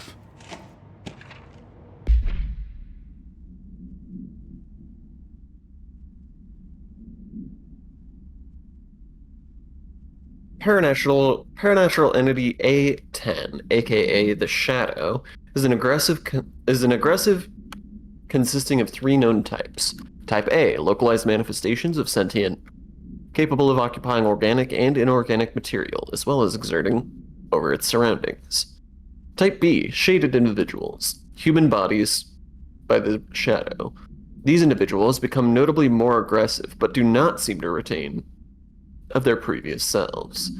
Research is ongoing as to whether this condition is reversible. Type C, shaded objects, similar to Type B, except that inanimate objects are solely to be used as destructive tools. Each type seems to work toward a shared goal, possibly targeting certain individuals, see AWE 35, which may imply a shared link to intelligence. The threat this entity poses warrants immediate exploration of offensive and defensive measures. The investigation sector is being outfitted with additional lighting sources, some internally powered, to prepare for the eventuality of it. And they trapped Alan down here. They knew they shouldn't have done that. You fools. Excuse me? Now come this way. What did that... It didn't turn on a light like I hoped it would. The Eagle Limited, AWE 44. Event summary. A train derailment resulting in 62 casualties and numerous injuries was suspected to have been the work of a para-criminal group known as... As a result of this event, the agents discovered that one of the cars had become altered with a persistent auditory event. It remains to be determined whether the AWE was spontaneous or the direct result of the sabotage. Event response. The Bureau had been tracking said group at the time, and the intels gathered suggested an event of this caliber was imminent in Bloomington. As a result, a response team on site was able to respond to the train accident site within minutes of its occurrence. They arrived to find emergency processes underway, but also equipment left behind by the suspected group. The suspicious onlooker managed to elude agents after they attempted to make contact. Further investigation of the accident site revealed a curiously undamaged train car that exhibited an altered state when entered. This individual car was secured and transported to the investigation sector for further studies. There's a lot of shit that they left down here, huh? Is that a phone? No, that is not a phone. John, it turns out it is not in fact a phone. Making sure. My understanding of the darkness is fragmented, incomplete. This abyss, this void, it very much does not wish to be understood. If light symbolizes knowledge, then it stands to reason that darkness would equate to ignorance. By its very nature, it abhors comprehension. Of course, my own nature drives me to comprehend all. We are opposing forces. Hartman, are you saying you're the light? Destined to collide. And given this conflict of natures, We know that the light of truth will burn away the darkness, both figuratively and literally. Any significant light source can be used as protection, even weaponry against this metaphysical gloom. And then there are the artists. I know for a fact that Tom, Waite, I have the played Anderson Alan brothers, Wake. and Lane all had some involvement with the darkness. The question is whether their uncanny ability to affect reality through their art beckons the darkness, or did their work perhaps even create it? With Wake now secure in my lodge, I expect I shall grow closer to learning the answers to these questions. Assuming he cooperates, which is proving quite the challenge. Well, perseverance is the foundation of knowledge. Speaking of, I must be off on my rounds. Insightful. Neat. Neat. There we go. Oh, there's people in there. Oh, there's people.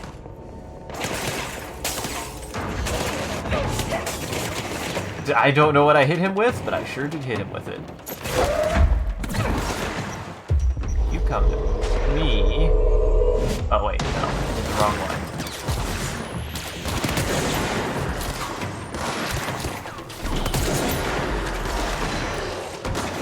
I like these flying guys, actually.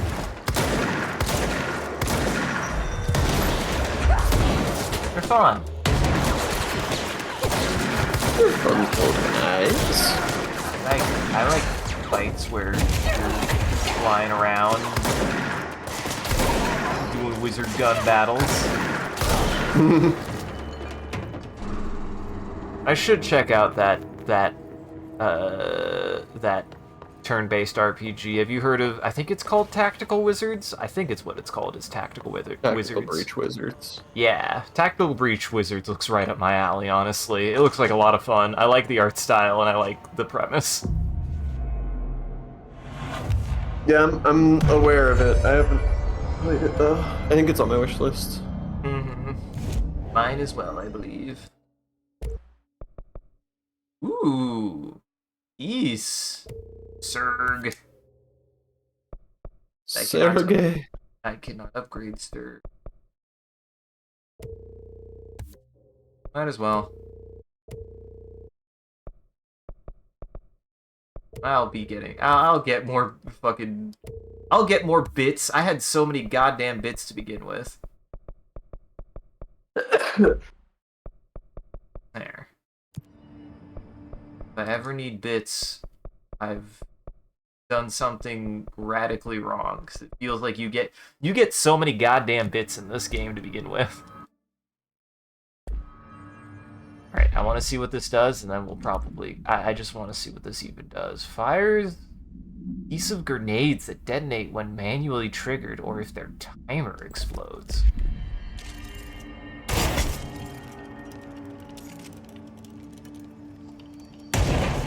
Oh. Sticky grenade. That's interesting. Huh. That's fun. That's neat. I don't know if I'll use it, but that's fun. I like that. I mean, it's hard not to just use the shotgun, because it's been really good, actually. Oh shit. I didn't realize I removed that. I didn't even realize I removed that buff. I need to put that buff back on. Oopie. Oopie doopie.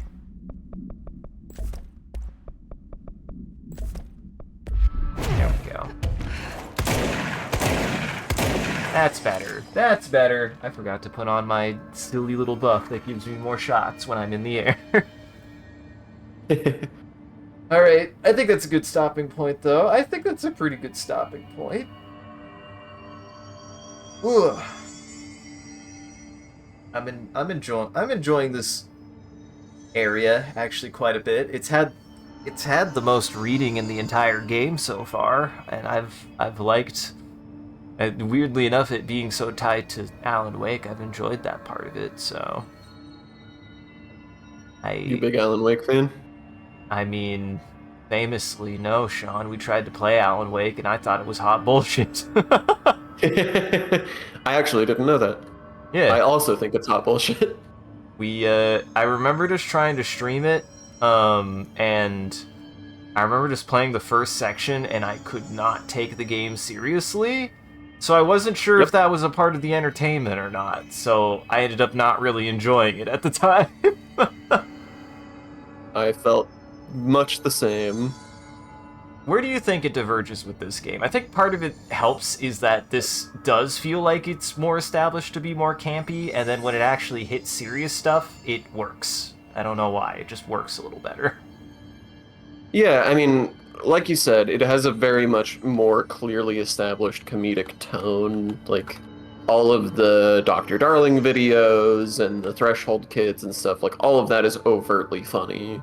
Yeah. And you know, when the game does take itself seriously, I think it's fine. I think that it manages to be unnerving and scary at times, and I think that drives a lot of the like tension in the narrative where there is any. You know, I think the stuff with Jessie and her brother is like fine. It's done well enough. Like we've got the motivation there of saving a family member and the drama of like seeing the impact of Dylan being kept in this facility all this time. So like I think that's all fine. Like it's pretty hammy and like it's a little overwrought in much the same way that Alan Wake is. But I don't really take this as a game that's trying to sell you on being like a narrative first kind of thing. Like this is not a psychological horror game the way that Alan Wake tries to bill itself as. Yeah, and the closest to compelling narrative that this game does have that I think works is a lot of its like environmental storytelling, and like the set pieces, like them seeing their town and like all of like the markers and stuff and how it was like laid out and being mapped out, and I liked the zone faulting that they were like passing through it. Like stuff like that is what I think this game does really well. Is it really sells being it really sells that, like, those, and the way that they describe that event is genuinely scary. I think the way that they describe the inciting event for them is pretty unnerving. It sounds upsetting, and I think that, like, things like that are what this game does correct. And also, it's just filled with 8 billion text logs that are fun and interesting. Like, they're fun when they're fun, and they're interesting when they're interesting. So, yeah. Famously, me, hater of reading, does like reading in this game. Hey now, I don't hate reading, I'm bad at it. I'm famously bad at reading. Everybody has to remember that. I love reading, I just suck at it.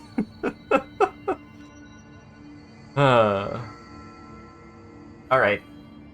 Either way, I think that's a good stopping point. I'm having a blast in this game.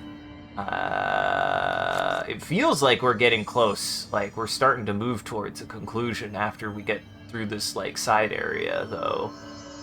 I don't know how far we are, but it definitely feels like we don't have that much more. I'm gonna guess, like, 2 more streams. Unless I'm totally gauging the conflict here completely incorrectly. I don't know, the projector seems pretty climactic and conclusive to me, Sean. Does seem that way. Yeah, I agree, you're getting there. We're all getting there, Sean. We're all getting there. Wow. Well, thanks for joining, everybody. Before we go, we're going to do one more thing. Before the end of every stream, we're going to do a prompt together. You guys can participate as well. Like, want to? If you want to participate in chat, all you got to do is type in chat. Whatever chat says, I will use as a reference, and then we'll make a prompt together, and then I have to make an image out of that prompt using Paint. Then I share the image before I grade out. So, Sean, which should we start with? Projector. Finding out the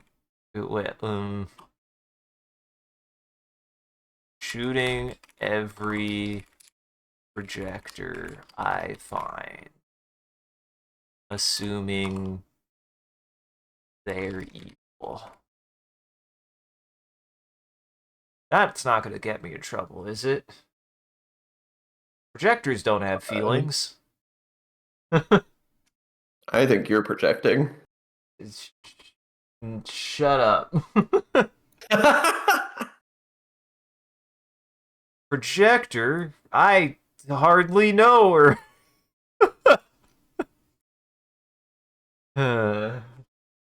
Such a dumb thing to say.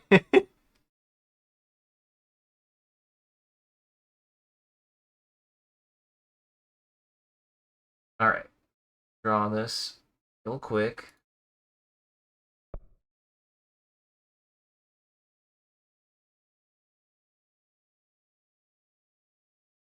Projectors are easy. They're a box with Mickey Mouse ears and an evil eyeball. That's how you know they're evil, Sean. And very long legs. They steal your soul. I did know somebody who's thought that cameras stole their soul, which is... I just always thought that Boy, was they must silly, have had but... a bad time over the last 20 years. Yeah. Yeah. You just I saying that haven't heard because... that in a long time. Because of the advent of the smartphone. Uh-huh. It's a good thing I didn't use that much Snapchat. Most of my soul didn't go to that. Thank God. Thank goodness for that. Snapchat's a real drag because you get your soul stolen and then it just fucking voips into nothingness. Uh-huh. Your soul gets stolen and then just gets kind of chewed up and shat out. But at least you can go find it, right? It's just within the property of somebody else, probably. Or whoever owns Snapchat. Snapchat is one of those things, not that I know the owner. Isn't the whole thing about Snapchat that it deletes the thing? Oh yeah, it does delete the thing. That means your soul is free. That means your soul is free. Yeah, but it doesn't go back to you. It gets shat out into the ether and now it's just ether shit. But it is free. Well, I drew my picture, so stick around to the end, everybody. I also do a bit of a closing bit. We do raid at the end of every stream, so that way the vampires in our chat can keep watching. Just everybody else out there, make sure to go lock your doors and windows. It's almost lunchtime for vampires. And thank you for joining, everybody. I hope you had a good time, and I hope you enjoyed the show. If you're able to join the live show, thanks for stopping by and watching and lurking. If you're watching this in the future, thank you for taking the time to go and back and rewatching the VOD. We appreciate it. If you're out there and you enjoyed this and you want to see more of what we're up to, I recommend scrolling down below and following or clicking any of the links. There's a link to all the socials below in the Discord. Post when we go live on any one of those platforms, as well as anything else that we're up to. And you can find the rest of the community on there. It's a good time in the Discord. Speaking of which, shout out to our community there and everyone who follows. You guys are a wonderful audience and we appreciate you. If we do anything particularly entertaining or noteworthy, just clip it and share it on the internet. Make sure also hashtag it with MCCanary or link it back to the stream so people could find more of the good stuff we do here. And if you want to see the stream grow, you gotta let people know. I appreciate that everybody has been talking about the stream. I encourage you guys to do it more. It does help us out, and it's just super cool that you'd be willing to do that. I don't really do any other kind of advertising, and I don't pay for any advertising. I just make the posts that I make my silly picture, and I go live. So being able to tell people is just a way that you could help us out. So go tell people about the stream. Go tell your friends about the stream. I won't. And as always, a huge thank you to all of our supporters on Patreon, Ko-fi, and Twitch. Your generosity allows us to continue to expand the stream, as well as take on more projects. The stream would not be made possible without viewers like you. We thank you. If you wish to see your name added to this list, as well as some other benefits you get, you can always subscribe directly on Twitch or check out the Patreon and Ko-fi here. It'll show you everything that you can get, and any amount is always appreciated. Once again, thank you. And thank you to your mods doing a wonderful job of holding back the robot army and becoming famous. Thank you, Sean, for playing through more Control with me. I'm having a good time. It's a real video game. It's a real video game that you can read a lot of, or none of, or read really slow in my case, probably. Well, do you have any housekeeping, Sean? No. We'll go check everybody out in Goblin Entertainment. That Linktree has links to everyone's channels and everything that they've done and they've been up to, and the rest of my stuff here, which has everything that I post to. So you should go check everybody out in Goblin Entertainment. And stick around, let's go say hi to the wizard. He's playing... what's the Magic Doom game that Ravensoft made? Heretic. Heretic. Very heretic. Looks very heretic. It's not. It's called something... Heretic beats ass. It's called Wizardum, but it looks very heretic because you clearly play as a wizard. Play as a wizard. So stick around for that. Otherwise, have yourselves a good evening. Take it easy. Sean, anything you'd like to tell the audience? If you're a wizard gun, then make sure to drink all your juice. You never know which juice is for mana. You gotta try them all. And shoot every projector you see. Every single one. They're magic. How did they get the whole movie in there? And then how do they even put it on a screen like that? That's just magic. Hydrate bot. You were so late. Is